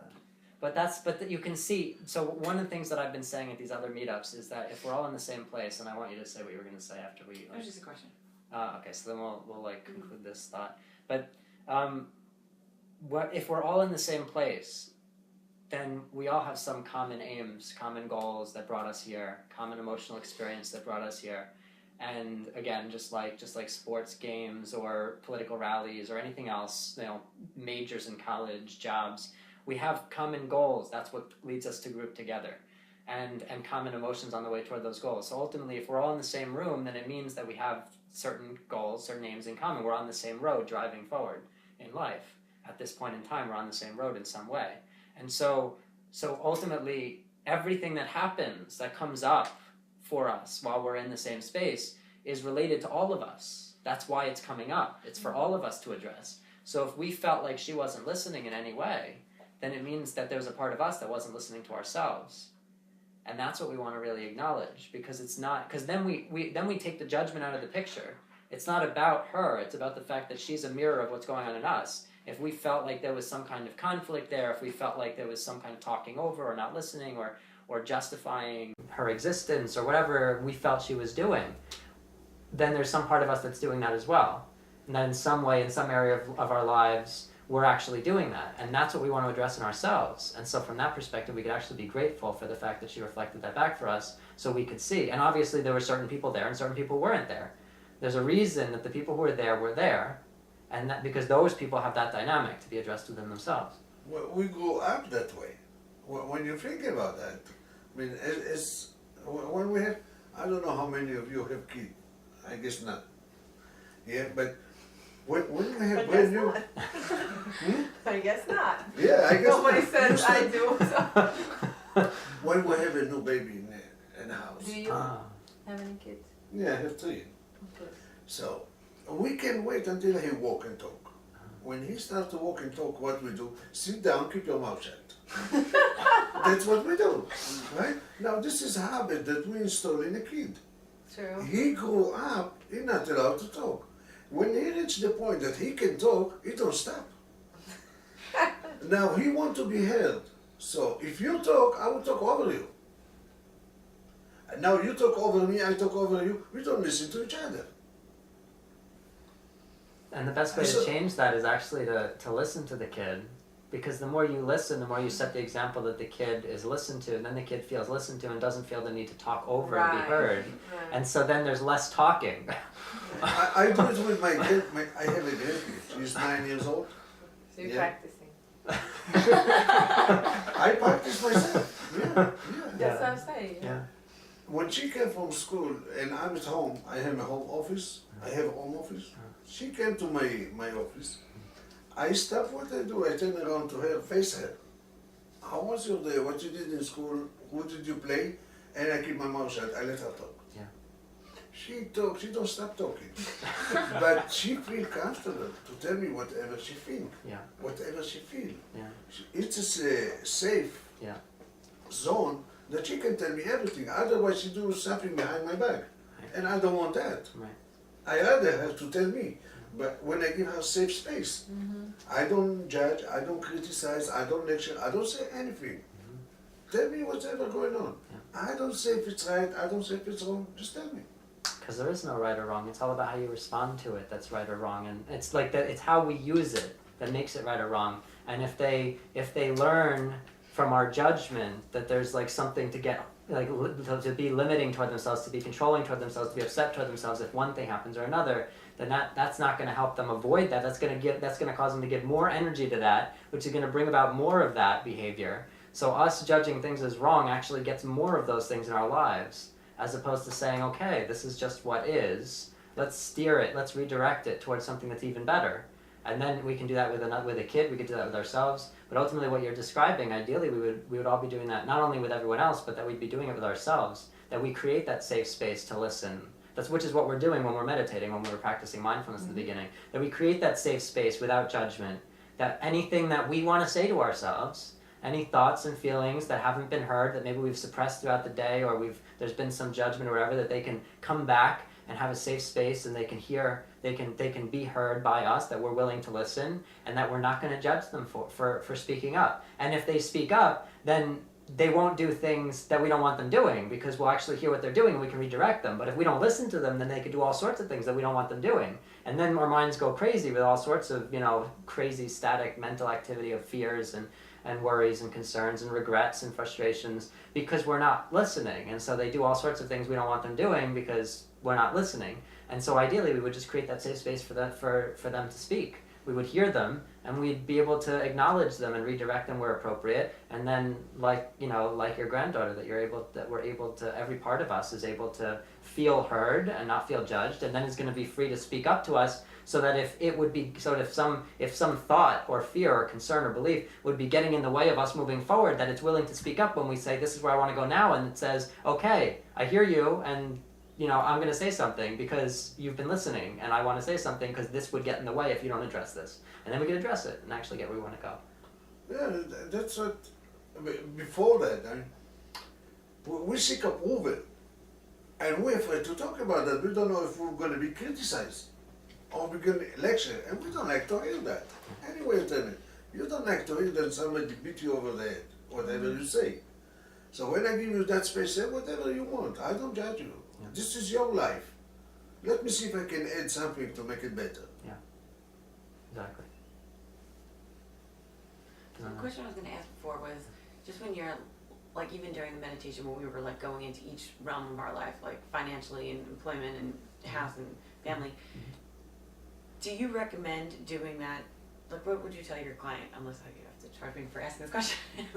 Do you recommend that, let's say if I were a client of yours, I would be doing that every day? Like I would set the time in the morning to do that every day? Or do you recommend journaling, writing it out, or I don't know? Whatever works for you. I mean, ultimately, I would recommend that every day you do some kind of meditation, that you're present to yourself, that you create that safe listening space so that every part of you can be heard and acknowledged, that you redirect the things that are not going the direction you want to go, that you're focusing on where you want to go, so you set some kind of destination. So you're doing some kind of meditation, you're doing some kind of destination setting, imagining where you'd like to be. You could go through every area of your life and do it, or you could do it a little less systematically and just what are your destinations for today, or for the week, or for the month, or for the year, or whatever. Obviously, it doesn't have to be exactly as the structure that I laid out here. And ultimately, I'm doing it with a specific feeling. You could throw all sorts of feelings in. What do you want to feel in different areas of your life, by when? And that you could go through that each day, so you could be living in the reality that you want to live in every area of your life. Consistently, that you refocus on that every day, that you have a time when you refocus on that every day, so that any reaction to things in your life doesn't become a new destination that you give energy to that replaces that positive one, but that you redirect to the positive one that you actually want to go to. And as far as journaling, the ideal, if you're going to do something like that, is that, because journaling is positive, the only way it could be negative is if it always is like, discussing the negative stuff and ending on that note, because then you're actually setting those destinations, you're reaffirming those negative things. But if you can work through the negative things, let them be heard, and then redirect to what would you like them to be instead, as the last part of the exercise of your journaling. What would you really like in each of these areas? Like, how would you redirect these thoughts, these feelings? How would you respond to these? And also considering that it's all you, that you're not blaming someone else or anything else. Like, ask yourself, all right, I'm sorry, how am I doing this to myself? And I'm sorry that I treated myself this way. I'm sorry that I made myself feel this way. And this is how I'd like to make myself feel instead going forward. And if you're using it for that purpose, then that's a way of destination setting. That you're actually listening to yourself and that you're redirecting to where you want to go. So then it's very powerful. Okay. And ultimately, if you have, which ideally we would work toward, that we have clear destinations we want to go to, then that would be a good thing to write out. Start really imagining what it would be like and write that out as though it's reality. You know, like to write it out as though we're already living in that reality. And write out all the details and start realizing how many details we can start to come up with as we write out our reality, and we're really realizing that if I'm living there, then there are all these details to fill in. And then we start really living in the, like, then our thoughts start thinking in terms of it happening. You know, like when you're preparing for like some kind of big thing or whatever, like an event or vacation or whatever, and there's like a part of you that's holding back and isn't sure it's even going to happen, then you sort of hesitate in everything you're doing, in the packing and the, you know, preparing and the like preparing of the presentation, or everything is like on delay. It's like maybe it'll happen, maybe it won't. I'm not really motivated to do anything right now. It's some big change. We're not fully in it yet. You know, we have to move. We don't even start packing like to the last minute. It's because until we actually live in the reality that's already happened, it doesn't seem worth preparing for it. But once we actually live in that reality, then we start doing all the things that we would need to do to make that happen, and then we end up much more efficient because we're not lingering around like, you know, until we decide it's going to happen, that we actually decide it's going to happen. And so let's start doing things. Let's make it happen. Meditation. Can I say something? If you're familiar. Alright. What, after Chaim's. Because I wanted to say something when you were talking. Oh. But I'm sorry. Yeah, because I just have to go in 5 minutes. But So sorry. Go ahead. can No. she It's okay. speak Go and ahead. then? No, go ahead. No, it's okay. Because I just feel like it's gonna go into like a completely different thing.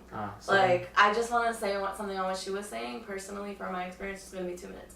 That I recently started writing things down. I feel like it's a lot better. Like a lot better. Like simply like I was, not that it doesn't work. You know, I think it's different for every person. But for me, like meditating and doing this definitely works. But I feel like for me, like writing it down was something that was really helpful. And especially when I didn't know.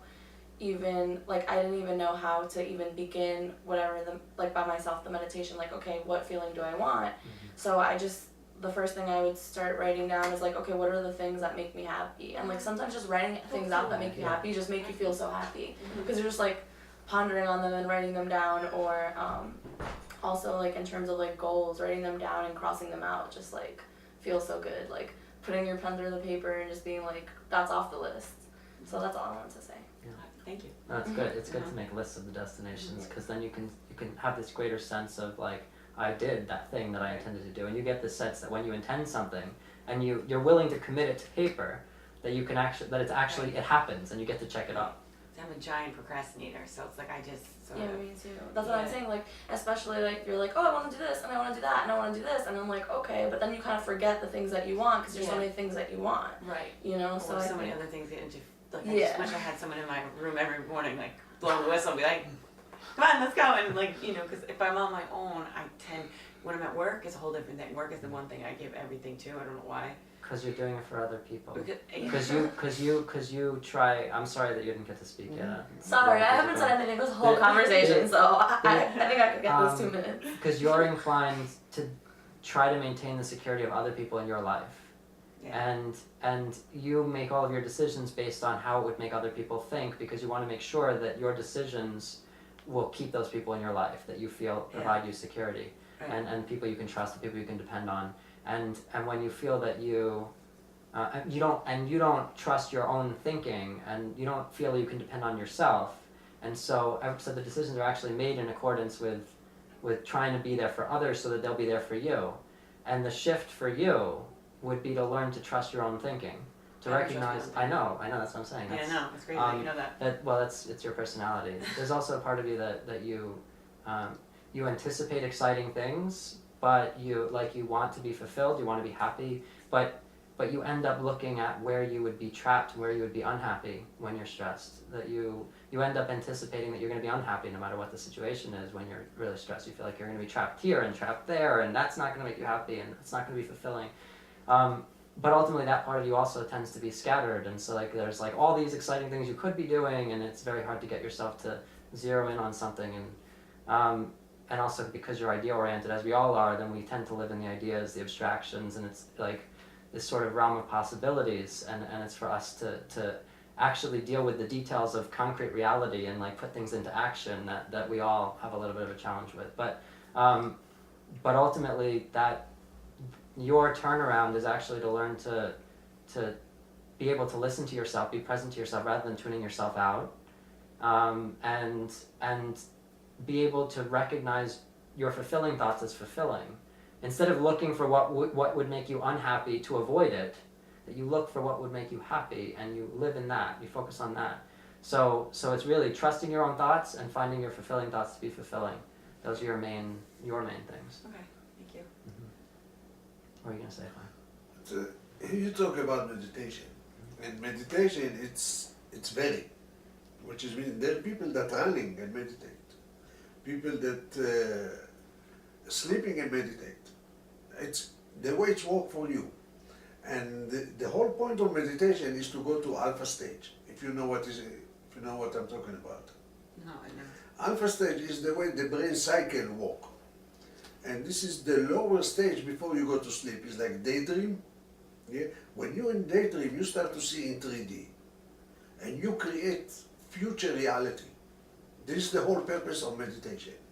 Now as we are now, we function in 7 to 14 brainwave, which is mean our mind process information kind of fast, so you don't stop on any thought and to develop that.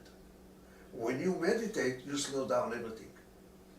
Now you meditate the way that's work for you. If you want to run. There is people that do sport. They have the big achievement. How they meditate. When they practice, this is the way they meditate. So whatever is that work for you. If you know how you process information, there is 4 ways. Yeah? When you find out which way it's the best for you, you can be the vision board. All right. Can work for you. It can be writing work for you. It can be when you go into detail working. It can go for feeling. You have to feel it. Thank you. You're welcome. That's interesting because my best ideas come when I'm walking. Yeah. When I'm walking really fast. Exactly. I'm a fast walker. Yeah. And when I'm walking really fast, that's when my brain, like I just kind of blank out, then I start daydreaming. Because you're more present. It's not one way. Because you're more present when you're walking. You're not lost in all of. Bye, Rachel. Thank you for coming. You're more present to yourself. You step out of your usual mental and emotional activity, and then you make room for all this other stuff to come up. So that's actually when you're listening to yourself. And then you see all these things that come up when you're listening to yourself. So if you were listening to yourself more often, imagine what your life would be like. If you weren't clouded in your trying to figure things out, you were just like being, and then things start coming up and you start realizing all your answers are already there, all these insights, all these great ideas, they're already there, they're waiting to be heard by you. It's just a matter of you quieting your mind to be present to them, and when you're walking, that's what's happening. What's good about the writing, I mean, when you meditate and you write, now you make a contract. Yeah. Now it's a contract, it's official. Yeah. And the good thing about writing, first you never forget anything. Why? Yeah. Because you need to know where you write it down. Yeah. Where you put the spiral book. I just adopted that habit. I actually carry my notebook. Yeah. I'm writing note everywhere I go. Now, when you write, you free your mind to think about something else. Yeah. You don't need to have all this load on your mind. Right. And then you stop trying to figure everything out because you're not replaying. Okay, I need to cover this, this, and this. It's like it's already written down. It's gonna happen. It's covered. Yeah, this is our memory. We have 2 kinds of memory. We have the long term and we have the short term. If I ask you what you did in 9/11, it's just like that. You bring it up. Why? This is the long term memory. Yeah. But if I ask you what you eat yesterday, wait a minute. What I did yesterday? Where I been yesterday? You got lost. When you write it down, wait a minute. I wrote it down. Right. You open the book. Right. That's exactly what I did. Yeah. And it's interesting because I used to write all the time. I didn't know I was creating my reality with it. This is back like years and years ago. And I wrote short stories and essays and all these different things. And then I started realizing that my stories were coming true. Because I had put all this emotional energy into describing experiences and events and imagining things, and then those things actually played out. And then I started realizing, I didn't realize yet that I like create my reality all the time, and I was like, wow, this is amazing. Like my story just came true. But that's the way it works. And then you could go back and you can see it. In the universe, everything creates twice. Take the Wright brother. When they say we're going to build machines that are going to fly in the air, they want to put them in the institute. So we're going to take you away. Right. What you talking about? But they have it in their mind. Yeah. You have to imagine it first, and once you imagine it, then you Yeah, and make it possible. slowly here, you have today the airplanes, they go to the moon. It's true you do create it twice. And it's interesting how most people need to see it in the physical to believe it. And when you can believe it when it's not physical yet, when you can believe it when it's an idea, that's where the real power is. Well, most of the people say, when I see it, I believe it. Right. When you're creating, I say, I believe that I'm going to see it. You reverse the process. Exactly. Right. It's hard because you have like skepticism. I know it's happened to me though too, where I think of something or someone, and then all of a sudden, like I'm in property management, and I just thought of this guy, this one resident the other day, and I was like, oh, I wonder what happened to him. I never ever see him, and then I saw him walk down the hall. I was like, Luis, I was just thinking of you. He's like, nothing happens, coincidentally. I was like, that's right. And it was just like stupid little things like that. But it's hard to think like, okay, like I told them last time I was here 2 weeks ago, I ended a relationship, and I haven't talked to him since that day. So I'm kind of like a mess a little bit. I'm still doing all right because it wasn't meant to be, but like I'm trying to envision when we were doing that meditation, I'm trying to envision like a relationship. I was so blocked, like I couldn't do it. Yeah. Anything else I could, my family, my friends, the career, because it's killing me. It's so stressful, but everything else was fine. With that part, I was like, ugh, I don't know, I couldn't. And then the second time around, it was easier though. That one where we, and then I felt like I was daydreaming. And then you're like, all right, come back to the room. I was like, oh wait, what? Because I was getting carried, like daydreaming. Where when I used to do that in the past, I was like, don't be stupid. Get your head out of the clouds. That's ridiculous. You're jinxing yourself. Like this isn't. So I have to undo that. Like I have to train my mind to be like, no, I can't do that. I can daydream. Exactly. The seemingly impossible is possible, and it's up to us to allow it to happen instead of judging it as impossible. Yeah, or being like foolish or foolish, being skeptical of it. Like I had this one girlfriend, my girlfriend Lisa, who like she was such like a hopeless romantic, and it was actually like irritating. I was like, will you stop? Like she just never gave up, and like she just we got back on the horse, and like now she met like this amazing guy. Like she was always so ready for it and always envisioning it like. Like if she was nauseating, like talking about it because I worked with her, and after a while I was like, "Can you shut up? Look, we have work to do. Like stop!" Like, and it was just nauseating. But I guess Well, but you see that your reaction to her is reflective of your attitudes toward relationships, which have led to your situation. And if you see your response and your reactions to other people, and you realize that they're not positive, then there's something to redirect because it's being shown to you, so you can see how you're reacting, so you can see a belief that's in the way between you and what you would ideally have. Right. Well, you can create your reality when, as I mentioned before, when you write it down, exactly how you see your partner to be. And every detail, included the eyes, the look of the hair, the way he talk, the way he eat, the way he speak. When you put it down on paper, this is the contract. Now the universe is going to respond to that. See, the thing is, I have done that. I've done that in my mind before, and I really have. They delivered the exact same person. But the one thing I forgot to mention was that he was a great guy. For that, we actually had a true connection, and we were like truly in love. Like I had all the other things, and then I literally got it. One time I said, when I remember saying he was 21, I was like, I want to date a guy named Mike, and I want him to live in the city. Sure enough, he came along, and he shattered my heart. He broke up with me out of nowhere. But then. And then I just said recently, this is the guy I just ended up with, like, I want to date a guy who's an animal lover because I'm very into animals and stuff. And I want him to have a pit bull. And sure enough, he did, but the whole other half was missing.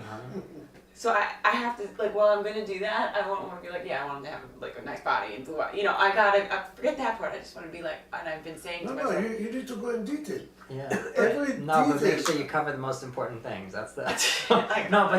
But you can learn from those experiences. Because, I have. And right, I was like, is that manifesting? I guess so. I was like, right. So, but you recognize if you use that to reinforce your feeling that you can get whatever you ask for, that you see that the things you did ask for you got. I got, yeah. Then now, saying, careful what you wish for. Right, but now you also. But the whole point is that the universe offers us the things we ask for, so that we can then say, okay, that's actually exactly what I want, or I realized that I asked for these things, but I realized I didn't specify these other things, and these things are important to me also. So next person, I would like these things again, but I'd also like these other things. Yeah. And that you can keep refining. It's Right. like if you're in a restaurant that's very, Yeah, flexible. this is exactly what I'm I'm like- about to say. I mean, you can send the waiter back and forth 10 times Yeah. until you get the exact order. It's that hard you for me need. to wrap my head around that. But the universe is like that. That they're gonna be like, really? Yeah. You know, but it's hard for me to wrap my head around I it. know. But you know, I just heard It's it. easy. I know. I'm gonna try it. And when they say easy, yeah, the definition of easy is easy to do, it's easy not to do. Yeah. It's what you choose to do. Yeah. As a choice. Right. What were you gonna say? I actually did buy your book though, the one, the relationship key Oh, one. really? Yes. So I've been hard to get focused on that. So I read a lot of it. So part the first quarter, I guess, with all the different personalities, like and all that. Okay, yeah, But there's also another book that was mentioned to me called E Squared. Did you ever hear of it? I've heard of it. Yeah, I it's haven't read it basically manifesting, like, Yeah. but it's very. It has some. I think in that book it suggests some ideas like testing the universe. Like, well, just try this, this, and this, Yeah. and then you'll see that it's true, which will reinforce your feeling Right. that it actually works. Like I just read the blurb on it literally while I was waiting to leave to come to here. So I was like, so that kind of got me in the right. I needed something to get me in the right mind to come here. Well, it's good I'm that gonna that's take the off way you also. do it. Yeah. Slowly, one by one. Just No, Yeah, I there know. you go. Thank you so much for coming. thank you for being here. Thank Yeah. you. I'm gonna use Really, your really bathroom good. again. Yeah, go ahead. Yeah. This was great. Yeah, it's awesome. I feel like Totally getting better all the time. alright, so Yeah. how Have you a doing? nice week. Thank you. You too. Hi. Enjoy every day. Yes. thank you. Thank you for the advice. I don't give advice. No, thank you I so don't much. believe in advice. No? It doesn't work. No. Advice, I mean, there is three different type of people that you take advice. If you need the medical advice, you go to doctor. If you need legal advice, you go to lawyer. If you want entrepreneur advice, go to the person that make it. Now you get a blueprint. He don't give you what to do. He give you a blueprint what he did. Yeah. You see, there is no advice. Also, thank you for the blueprint. Yeah? Yeah, exactly. There you go. Okay. Bye. All right, fine. Have a great day. You too. So I'm gonna How are gonna you do gonna this. send it? Because it's Or- gonna be a big file. No, because we transfer. You can send about like 2 gigs. What is it? We transfer. WeTransfer.com. I've never heard of it. Yeah. Okay, so for free you can transfer? Yeah, it's free. Okay. Well, up to Yeah, 2 but gigs. 2 gigs is not gonna be. Yeah, so it will have to be like multiple It's gonna be files. multiple transfers. Yeah. All right. So, I mean, if you want to. Or you want to send me the audio so I can sync them, or you want to edit it. I don't know. I'll send you. You want me to send you the file and you edit them, so you have more creative control. I don't know. It's up to you. Well, if you want to copy I mean, whatever you prefer. If, I wanted to just sort of have some kind of branding. I'm thinking of making them pretty much, pretty similar from one to the other. Okay. Where it just like has the website at the beginning and the website at the end and whatever I have. Stuff, if you don't mind me asking, stuff you're gonna put on your site for Yeah, people to. all the you can see the other ones also. You can go Oh, through really? the meditations. Yeah, they're all on YouTube. Awesome. Okay. Cool. And thank you so Thank much you. thank you for getting the book. And Yeah, it was. Yeah, it's this one. yeah, I know. I look Um, forward to hearing your feedback. Yeah. actually. Well, and I'm trying to think like the part where there's a part where you get into the development creation forms. I got all the Miggs Briars. I got that, or the Myers Briggs, right? Mhm. And then there's the other one that gets really into like the personality, which I stopped right before then. I want to say, and it's like about 40 pages worth. Yeah. So I was like, all right, I gotta have a clear head for that. I almost feel like I have to take notes on it because I'm like, because it is so in depth. But I'm sure it helps you understand the latter part of the book, right? Okay. Well, it's also pretty well. Yeah, it does. It builds on itself. You're allowing thought and receiving thought is your secondary type, and your self-preservation. When you're under some stress, do you want one other person to talk to, or do you want to be around a group of people? When you're under a lot, forget that question.